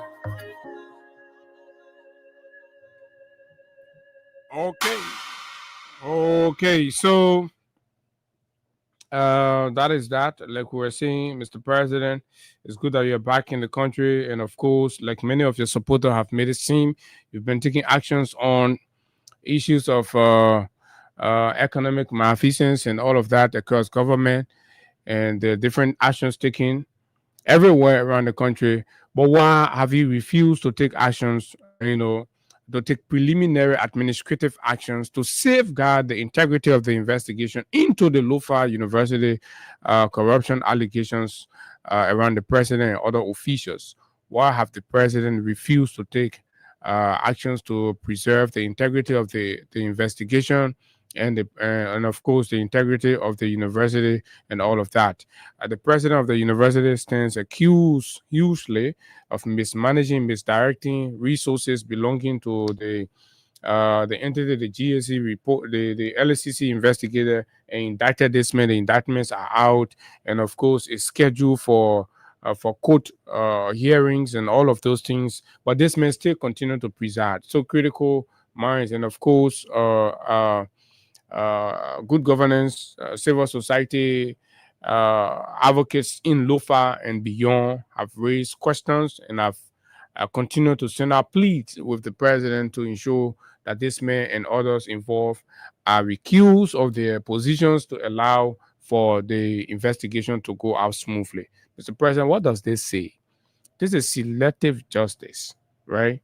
You have a relationship with one other corrupt person, you say the other person will remain there. But when you see a publication on social media about another person, you go ahead and suspend those people. But the other man sits in Lofa and tell the people that Mr. Barker will not do anything to me because the president, and he believed that when the man, he believed that anything happened to him, it will be disgracing Barker himself. So those are the narratives in the county. And it's good that the president is back. But guess what? Since the president returned, he has not come out. He has been indoor. Well, you know what? He had to face some medical checkup there in the UAE. So here's what I want to do, right? All of the medical thing, because the way the country getting on and getting too much. So even if you're trying to report authentically and people may say out all kinds of things, I'll leave it with the government. And I know at the appropriate time, they themselves will come and report about whether medical issue with the president or not. So we just have to leave it. We're not going to waste our time. So, but when the president is absent from the public glare for periods, it's important that we also let you know. Have you asked a question? Have you asked yourself why the president came overnight to the country? And when the president was brought in overnight in the country, we saw no photo, no video of the president. Only the executive marshal. Yeah, right. They just had some reporters there, just asked some questions, managed everything and all of that. And so, as I said, this question, since the president came by, he has been like 4 or 5 days now. He's just in, right? So it's important for us to know what is going on. So we'll be looking on the screen today and see whether the president report for work. So, fellow librarians, also, a challenge to you too. Yeah. Let's just check on the president. I don't know, but I'm just saying, let's just look out and make sure that, everything is okay, right? So while Mr. President is there, I hope Kula can take the radio beside him to ask him, remind him about Lofa, the Lofa University, right? The traditional people in Lofa too not happy, Mr. President. They say you went out there, you condemn their culture, you condemn the custom, the tradition their forebearers left with them. Condemn it and use unpleasant derogatory description of what they practice. So they're not happy. And I'm told they've been having series of meetings and all of that. So what is going to happen in return, I don't know, but let's wait and see. Now, so the president traveled. The question has been, what did the president, as usual, the president did not bring anything. And that's how you saw Kula became rude when she started the outburst about, the president not supposed to put money in the bag. You got to get that video, right? I think I just followed it in passing. The president, when the president travel, he's not supposed to put money in bag and bring it, blah, blah, blah. As soon as you start hearing that kind of responses, that anger. And you understand? People angry. When people angry and anything, you have to loosely. So now, so that means actually the conversation is actually reaching home. The president is embarrassed that he has traveled for all those periods that he can't bring anything. So he's saying his lieutenant out to go and insult people. Because that is rude. That is demeaning. People ask him, President, what's on the success of the president trip? I say, but the president sort of pull money in bag and be coming and be sharing the money. Have any librarian asked the president to share money on the airport? So the conversation you can just jump from here, you go start talking about labor. So the people can ask you, so Mr. President, they turn and you go talk about labor. So what thing happened inside? Because you are like a marketing agent. You go to market the goods, right? Which is labor. So as the goods you go sell. So the people say they will buy it or they not buy it. What didn't they say? Nothing. So you're a poor marketing agent. And that's what you have to agree to instead of misdirecting the people intent and trying to use it as an opportunity to insult them. Kula has been rude. She needs to be told. Now, so reports have it that while the president was away, particularly in Paris, and the trip to UAE was unofficial, was unplanned, was unofficial. Nothing about it was official. Just so you know. They will subsequently tell us why they go there, who carried them there, and what they were discussing there. And it was also cut short. They had to cut it short to rush the old man back. For what? I don't know. Probably they will tell us one day. So the president left the country, and it has been reported that the president went primarily to meet with executive of Acylometa to conclude arrangements and sign on Acylometa Tier Mineral Development Agreement. The signing process that have ignited wave of controversies and, of course, public rejections and stakeholders' disapproval, ranging from the counties to the villages to Capitol building, at intellectual centers, at public discourses, in civil society meetings and all of that. After thorough and careful review of the MDA and a review of the history of Acylometa in Liberia, many independent have said it is a lot more an unimpressive path to pursue or to continue with. Two things.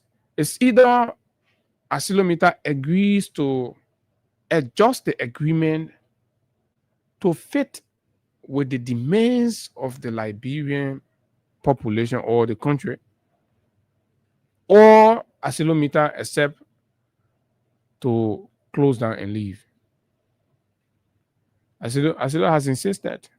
In fact, believing that they can shove this down the throat of the Liberian government. But mind you, during the era of the CDC government, they rejected this MDA, right? The record shows that the CDC rejected and told them to go and do it better.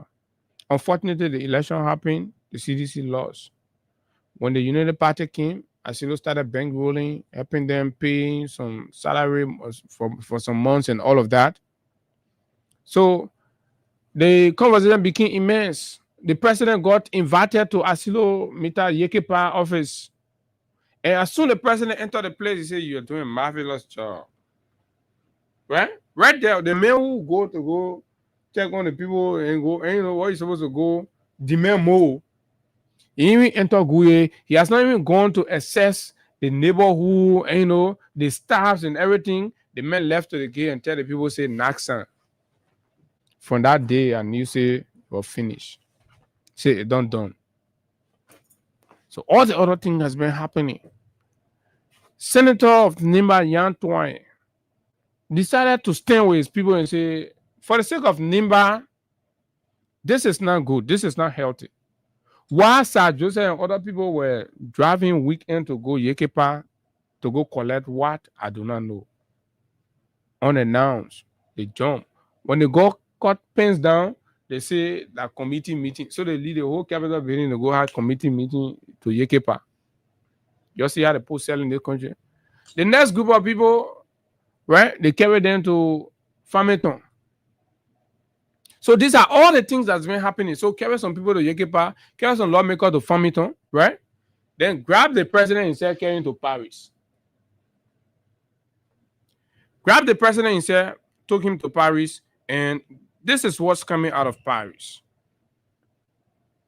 Bouaka signs AML Tier MD8 secures US 200 million signature bonus. Hey guys, you want to put it on the screen so that people will follow through. We may not be able to read it all because of time. The MDA, I think that area. No, not the key issue. That one, that the issue that will come to say what Baka has ignored and he decided to do it. As an elaborate investigator, say Baka signs AML tear MDA secures US 200 million bonus. Right. So let me forward this quickly. Right. And these things, they're very, very important. These are the conversations that we ought to be having. These are the conversations that we ought to be having in this country. It's important because it's about the future. 25 years, another 25 years, when everybody say they think not good, you ain't change nothing, you bring it and still shove it down the throat of the Liberian people, and you still call this president a rescue president.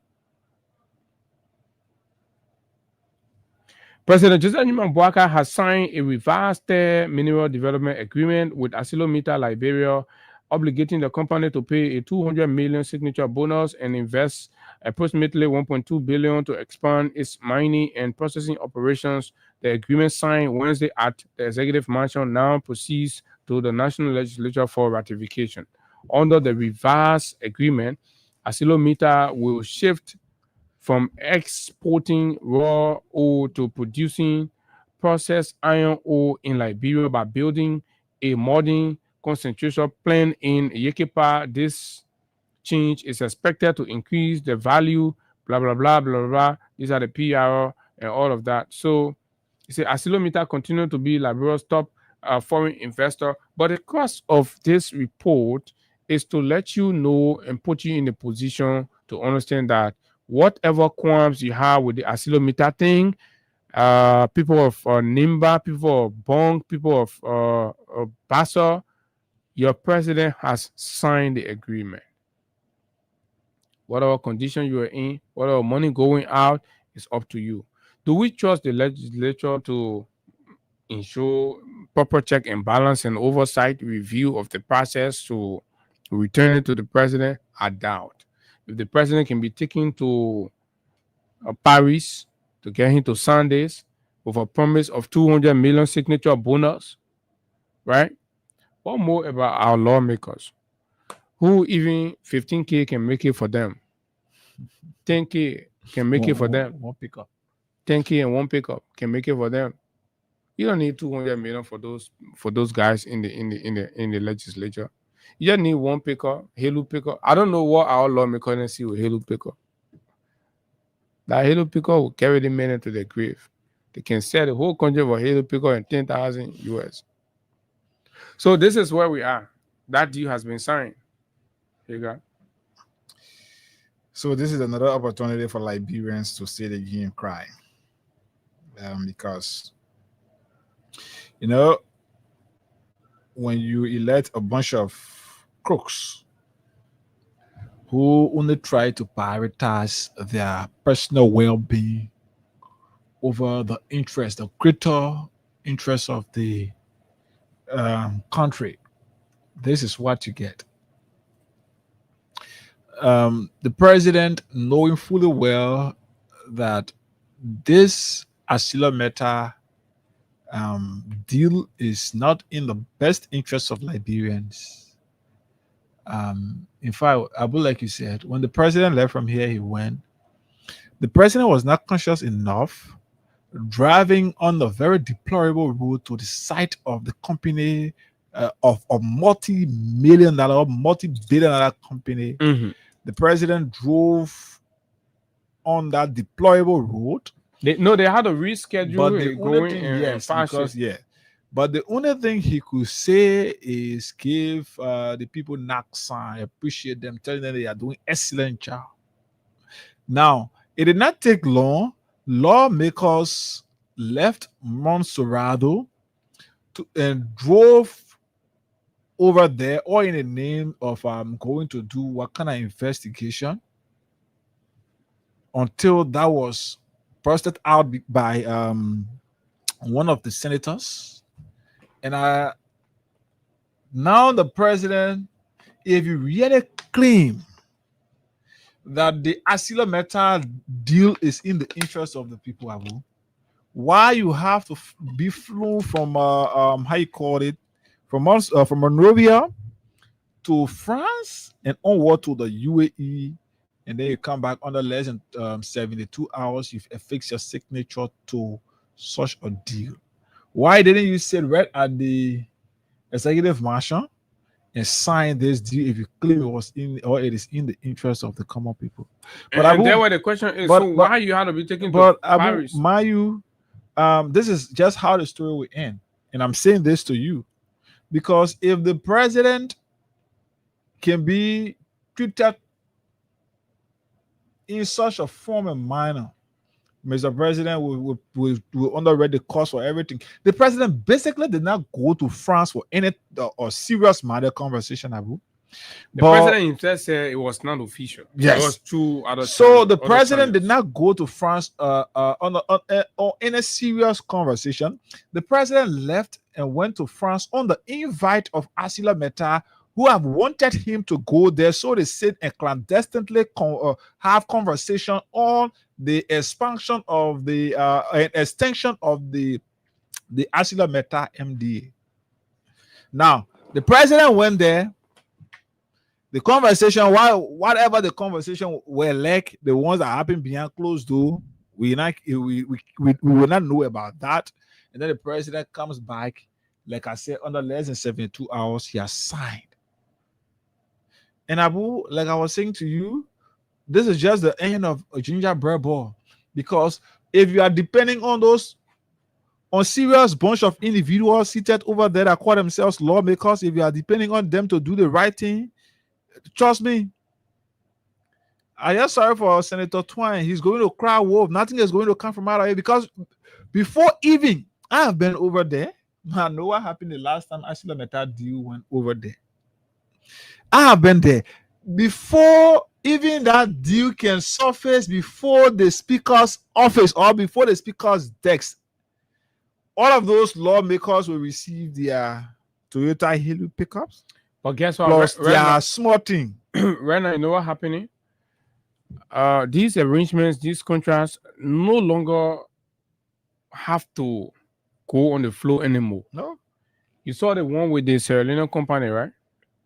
Richard Kunja called a few people that are part of the RLJ, coup d'etat, called them in some kind of executive meeting, and that's how they passed that one and sent it to the Senate. If the Senate were not going to talk about that Sierra Leone rule project, $300 and some more $1 million contract, many folks were not going to know. So those are very terrible precedents and undertaking that's going on in the legislature. So you can't trust that place.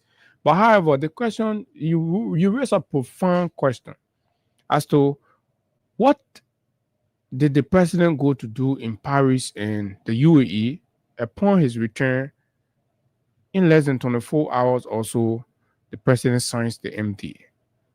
What were guaranteed to the president in the UAE and Paris?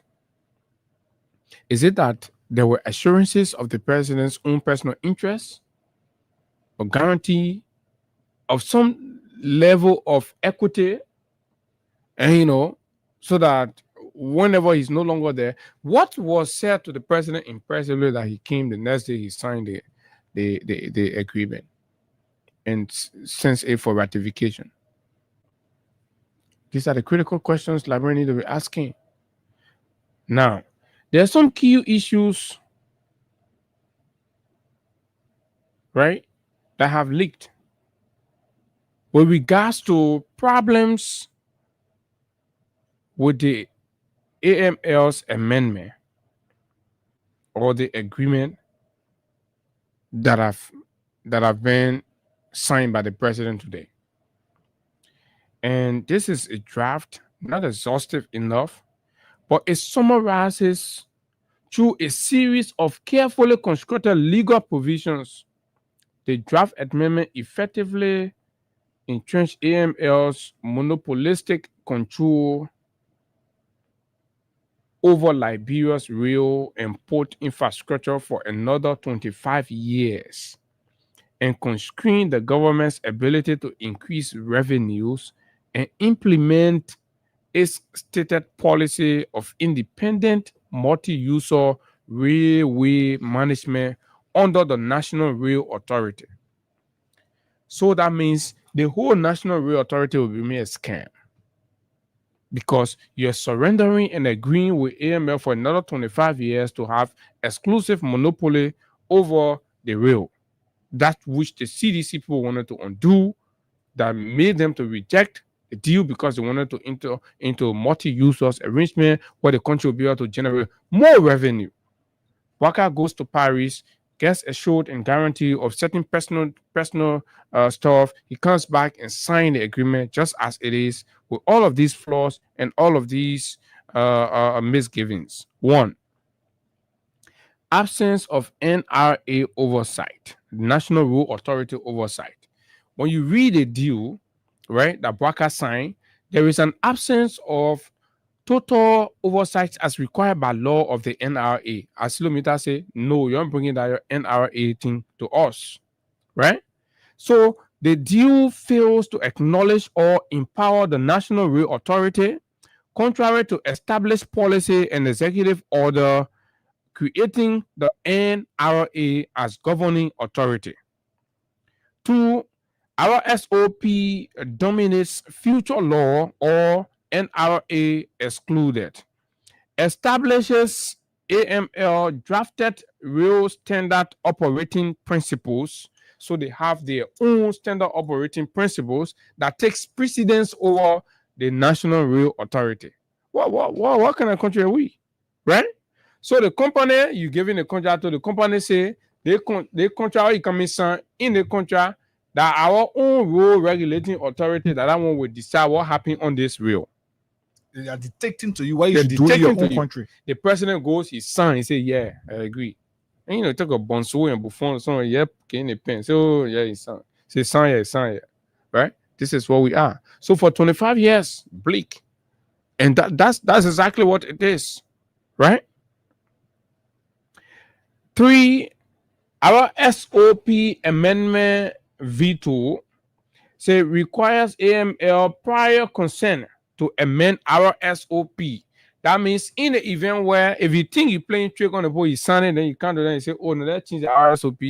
The company say for any amendment to happen to the SOP, ArcelorMittal must agree, right, Hagar? Mm-hmm. ArcelorMittal must agree before anything happens. So you don't have the authority. You gave ArcelorMittal the veto power. You give them the veto power. Like the Constitution of our republic gave the president the veto power. Mm-hmm. Now in this MDA, ArcelorMittal is claiming all rights and power to veto whether there will be or any conversation tomorrow about an amendment to their agreement. Correct. This is where we are. So now, if you bring Ivanhoe, for example, and you try to something, this could jeopardize the conversation arrangement with Ivanhoe as much as there is an agreement between the government of Liberia and the government of Guinea on that whole real something that the Ivanhoe concession also tries to contradict. So there's contradiction, mix of contradictions everywhere, right? 4, lack of independent oversight, MUA or our SOP. So the MUA and our SOP developed bilaterally with AML and GOL only, with no reference to NRA oversight or requirement of future independent operator, right? So now, what becomes of the Rail Authority? If you read the executive order establishing the Rail Authority, you will know that it is supposed to provide oversight over Liberia rail infrastructure, right, Hagar? Mm-hmm. But then if you take the authority for that oversight and veto, and of course review of these kinds of critical conversations in the sector, then the Rail Authority becomes a toothless bulldog. It's just there. Then the company has a right. So what would be appealing to independent operator in the future to come and say, oh, we want to use this, right? Operator transition condition on Guinea tones under AML control.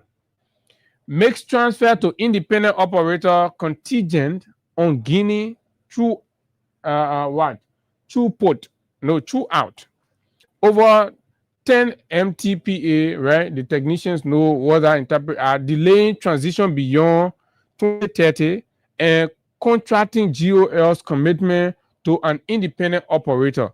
So the GOL commitment. That whole thing about the government wanting to make the rail from Yekepa to Buchanan a multi-user rail. That is, the government reserved the right that in case tomorrow, like you want to have a connection from Guinea to connect with the rail there in Yekepa, this portion of the MDA is telling us the government cannot do that until after 2030. So you see that? So any other multi-user conversation will only happen on after 2030. So ArcelorMittal reserve that full right. They still hold ownership of our rail. They still prove that they are the giant over our rail. So technically, they're smartly denying us of any arrangement with Guinea and even other people that won't use the rail for Liberia to benefit out of it. The president go. But the same president is having conversation with Ivan Ho, but he's not looking at this portion of the ArcelorMittal MDA. Document the message sign. You say some things. Oh, say Katumu will take care of Katumu on the side. Will take care of Jojo then party can go here and do the one. So son, and this is troubling, right? 6, capacity study under AML supervision. AML supervises independent capacity study, undermining impartial assessment and preventing government and NRA from exercising oversight authority. So if somebody else want to come work in a place, AML say that not the government will assess their capacity. That AML, which is a party to ill. So AML will go say, what he got qualified. So if the government, for example, want Higa to work in certain position in AML, AML can say, hey, to hell with the government. We got our expert that we have brought in country, and we are going to give this to our expert. So again, Abu, we get back to why the Minister of Labor continue to sell Liberians job.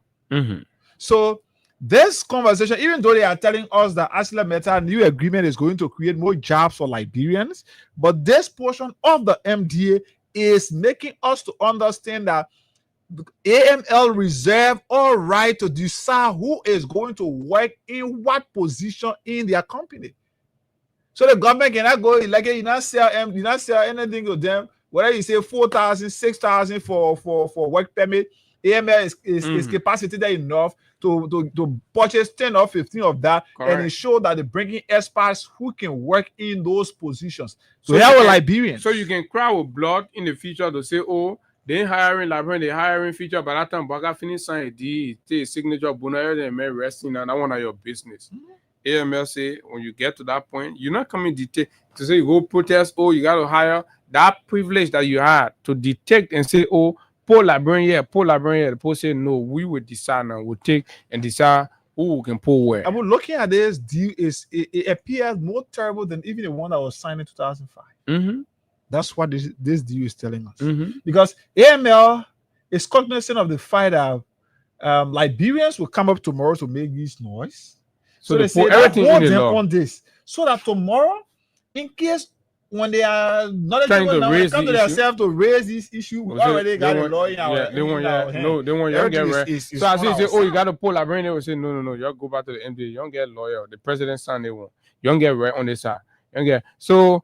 Another thing is what? Say reservation of 45 MW. Let's go to 7.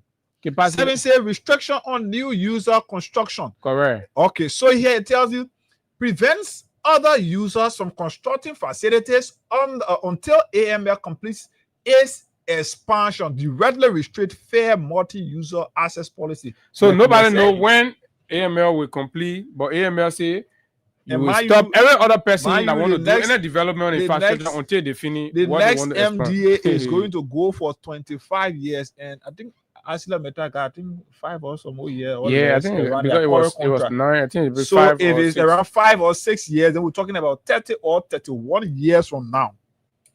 That is when Hagar and Abu, even our children that were born when they are in their 30s. That's what AML, this new conversation. The president have already signed this. This is what going to the money eaters. The guys who don't even have integrity, that why did I send to them? So what? So imagine what is going to happen. What would the real authority be doing? Who will you be attracting? If you attract anybody, AML say, we have under the law, we can prevent you from doing anything until we finish our expansion. So you go to AML, you finish the expansion, AML said, no, we finish you, we're still doing the plan, we're still doing it, won't be tracking. So this is technically denying Liberia of needed revenues, putting everything at the whims of AML. Reservation of 45 MWMTPA capacity, right?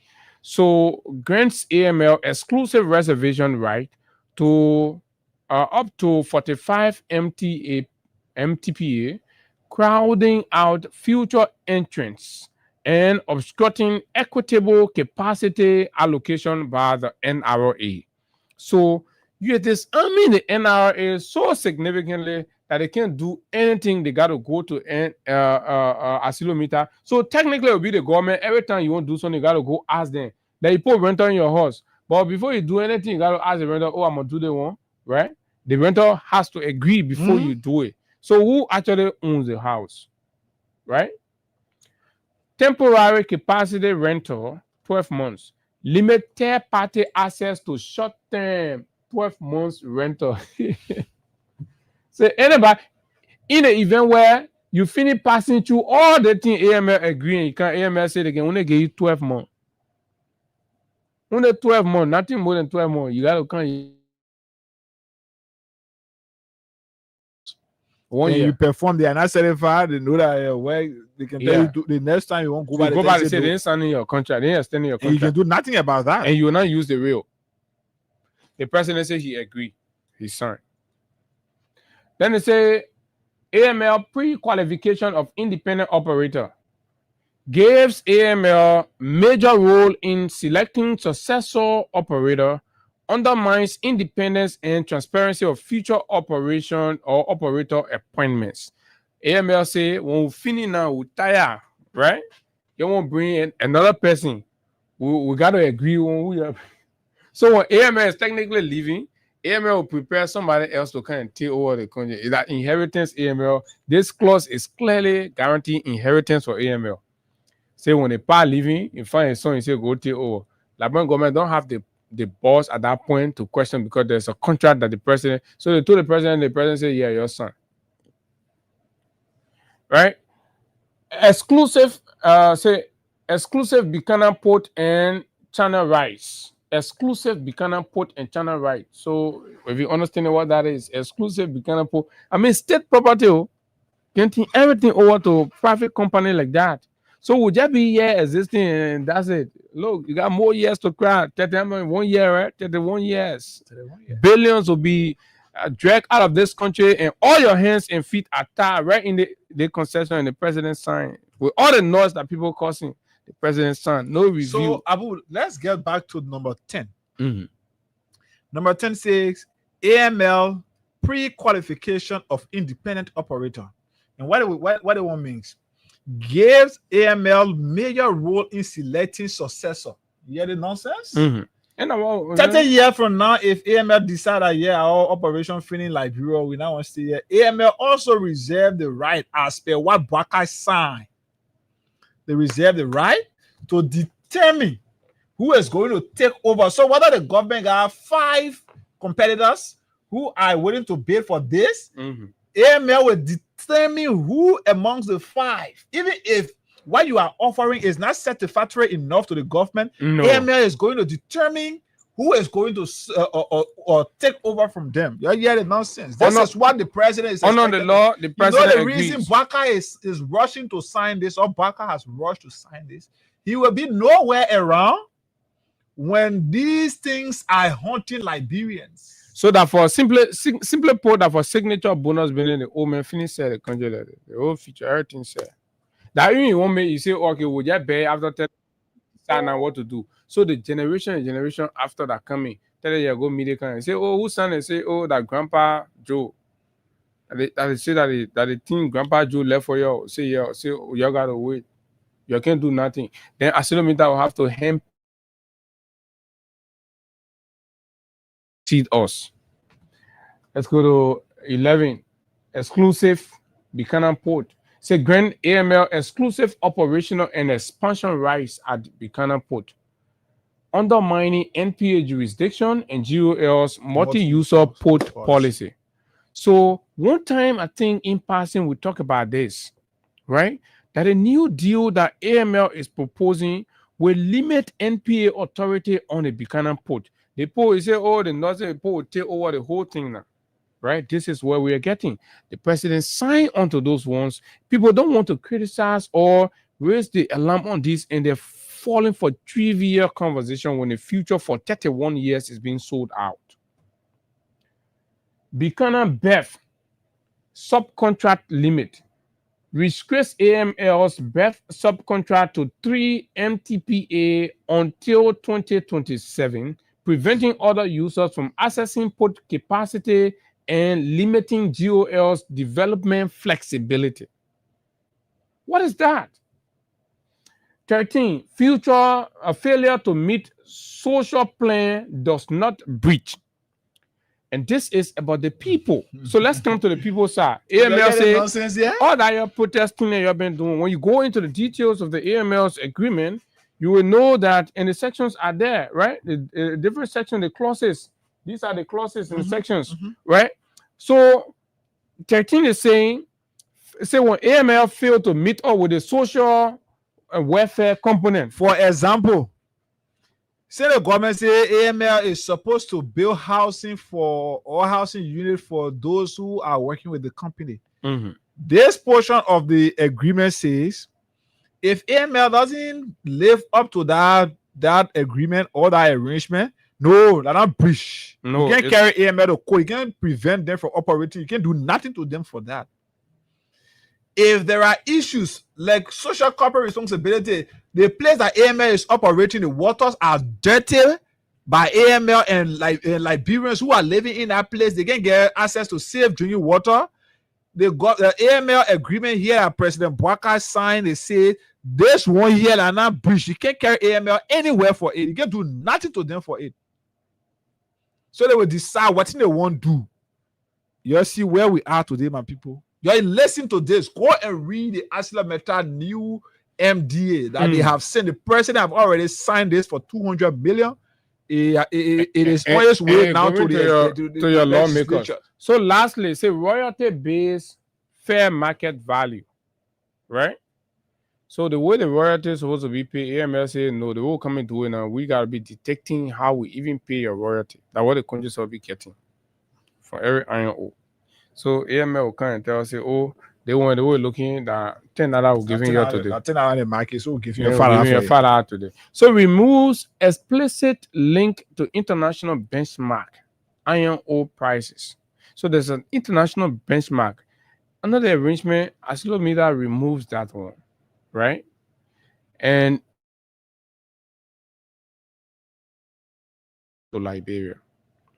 So when you leave it in your discretion, so undervalue the stuff and pull it out. So every day will not have medicine in the hospital, will not have nothing. And let's quickly listen to the ELBC reporter that went with the president to Paris. For those of you that will still argue why the president went there for, right? And here Anthony Williams, and here Anthony Williams says out why the president went to Paris for. With all we have read, this is your country. Time is fast spent. We take 10 to 12 calls, and then we call it a day. We'll be out of here, right? So it's gone already. This is it's gone. I sent it to you. All right. Check I sent it on my other number. All right. So okay. So let me this is Liberia for all of us. These are the things that our country. Let's talk to this person while we wait to get that video. Good morning. Good morning, Austin. Good morning, Abu. Morning. My name is Ahmed Sama call from Lower Johnsonville. Yeah, Austin is not here. Austin is not here. I don't know where you're coming from. Yeah, Abu. Yeah, today we are witnessing our country going bankrupt. We are losing our country to watch of this old man who has nothing to offer. Put his own book according to today and told him that when people that trusted somebody about putting salt in water to go and get rid of food, when was in the price. But today is a first. We understand that their country is going down the drain. Everything has come to stop. They're so out. They will not stand up right now as funds will go down. See what you're reading? See the kind of agreement affected generation upon generation because it's really nowhere around. Yes.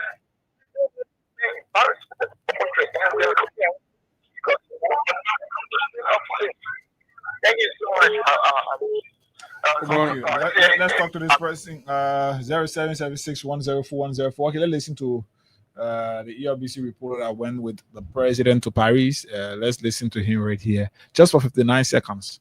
We'll come right back to pick more calls.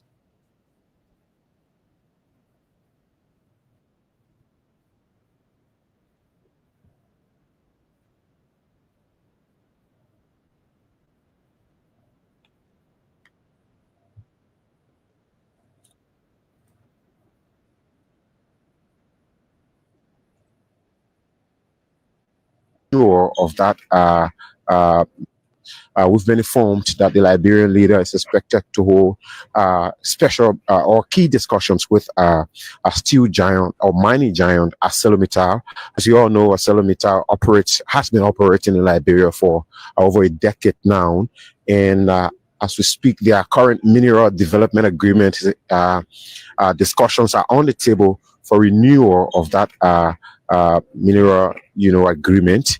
As you all also know, ArcelorMittal Liberia has been making huge investments in Liberia. And folks, I'm also observing that the regime is trying to make it seem as though that was the signature bonus was something that they got from the trip. No, that thing they call signature bonus, that 200 million year ball, that's not what the president got from Paris.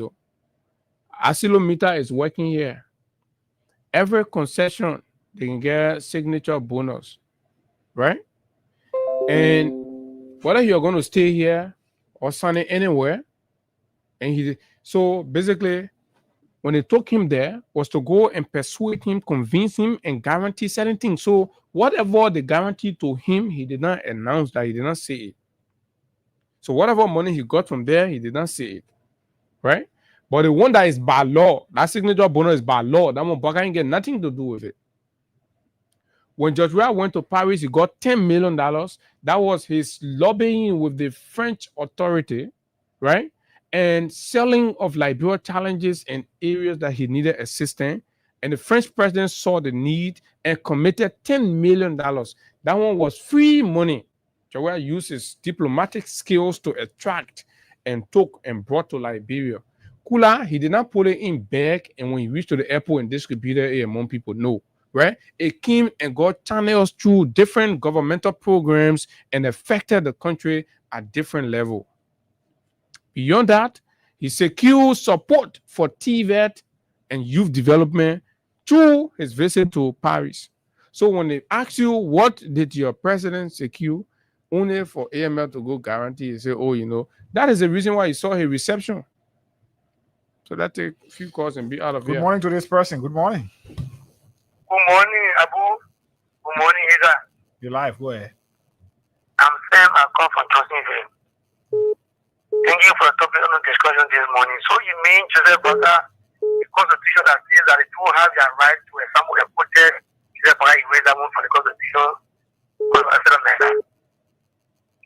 And then, Joseph Baka, they are standing for. I said you can protest, but when you finish protesting the protest, I say no, we're not forced to do it. We're not forced to do this. Yeah. So that means when you metal and then you are just enchanted, what I saying to others, you get back up and leave, not do anything.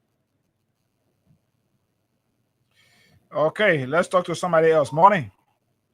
Yeah, good morning. You live, go ahead. So let me say good morning to Abu and it's me boss this morning. I need to see Kamara. I call you that this morning from Prince. You know, this president does come to power to for our country and even for and I think it's about time for to speak to our lawmakers. No, this deal is not a good thing. This deal needs to be cancelled because we cannot tell our lawmakers to vote for this deal and it's the interest of our country. Because this deal, are you telling me that this deal is even telling us that ArcelorMittal will pay another replacement or company for their leaving power? When that time is over, what sense does that make? Are you telling me that you're renting for me and then you say to me, what how you want my house to be? Right? We even put your horse. I leave for your horse. That we even put your horse. I don't want to decide. We even put your horse. What kind of embarrassment is this? What kind of embarrassment is this? If President Baka don't know how to read and write properly, you don't have the strength to go through. You know. No, he has the strength. He mean it. Who tell you the president? He has the strength. He reads this thing, and that's just telling you that the best thing the man can offer, like bro, those are the best that he can offer. Baka is not. You can't offer anything better than this. So the lawmakers should not pass this deal because this deal is a false deal. You trust that people and 10,000 men? All I think you're talking, the guys are preparing to present your lawmakers pick up and their envelopes. So all I think you're talking about we saw the 2005, ArcelorMittal team here. They did the lawmakers and not 100 vehicles at that time in the start because deal. But up to the 2025, 2 years ago now, they have not been able to even 50% of the agreement. Okay, let's talk to somebody else here. Morning. Good morning. Good morning, guys. Morning, Professor. Yeah, this is a horrible chairman I joined from the show. See, Abu Egan, for some of us, this was not strange.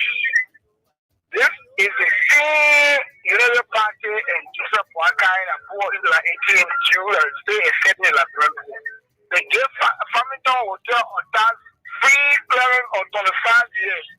So the bad guys are back again to complete their bad job that they started. So this is the thing. Liberia and all main ones who are patriotic. This view is not their bad view, but this view shows this person is not prepared to uphold the Constitution. He's circumventing the Constitution. And lawmakers who are conscious-minded lawmakers. This is a cause for impeachment. The Constitution should not be subjected to any kind of knee-jerk agreement or laws. That particular agreement is circumventing our Constitution. It's running our Constitution being useless. So anywhere I mean Liberia and lawmaker, wherever you are, whatever you can use, let us use it to stop this deal. Because it's very terrible and powerful as you. All right. Thank you so kindly. I'm sure we can do it like that. Yeah, we gotta go. I like this one guy. Aaron Kufati, the message after 2029 elections, I will be the Assistant Minister for Fiscal Policy at the Ministry of Finance. I can tell the Judean Minister Chie, man. This country is interesting. But look, man, we gotta go. Congratulations to all of our friends walking the walls of the AMU University. This week, I'm told, I think Friday or so, men will be coming out. Austin Kawa, Bobby Kwemini, and just all of you. I mean, the list is endless. Call names are going to be too much. But Austin is the guy. Yeah, he's going to be walking out. So yeah, Austin will tell where the party will be. We'll go there. So everybody will go there. Until we do have a wonderful time. We got to leave. And we'll be here on tomorrow. Until then, let's keep the peace of Liberia. This country will not burn. Bye-bye.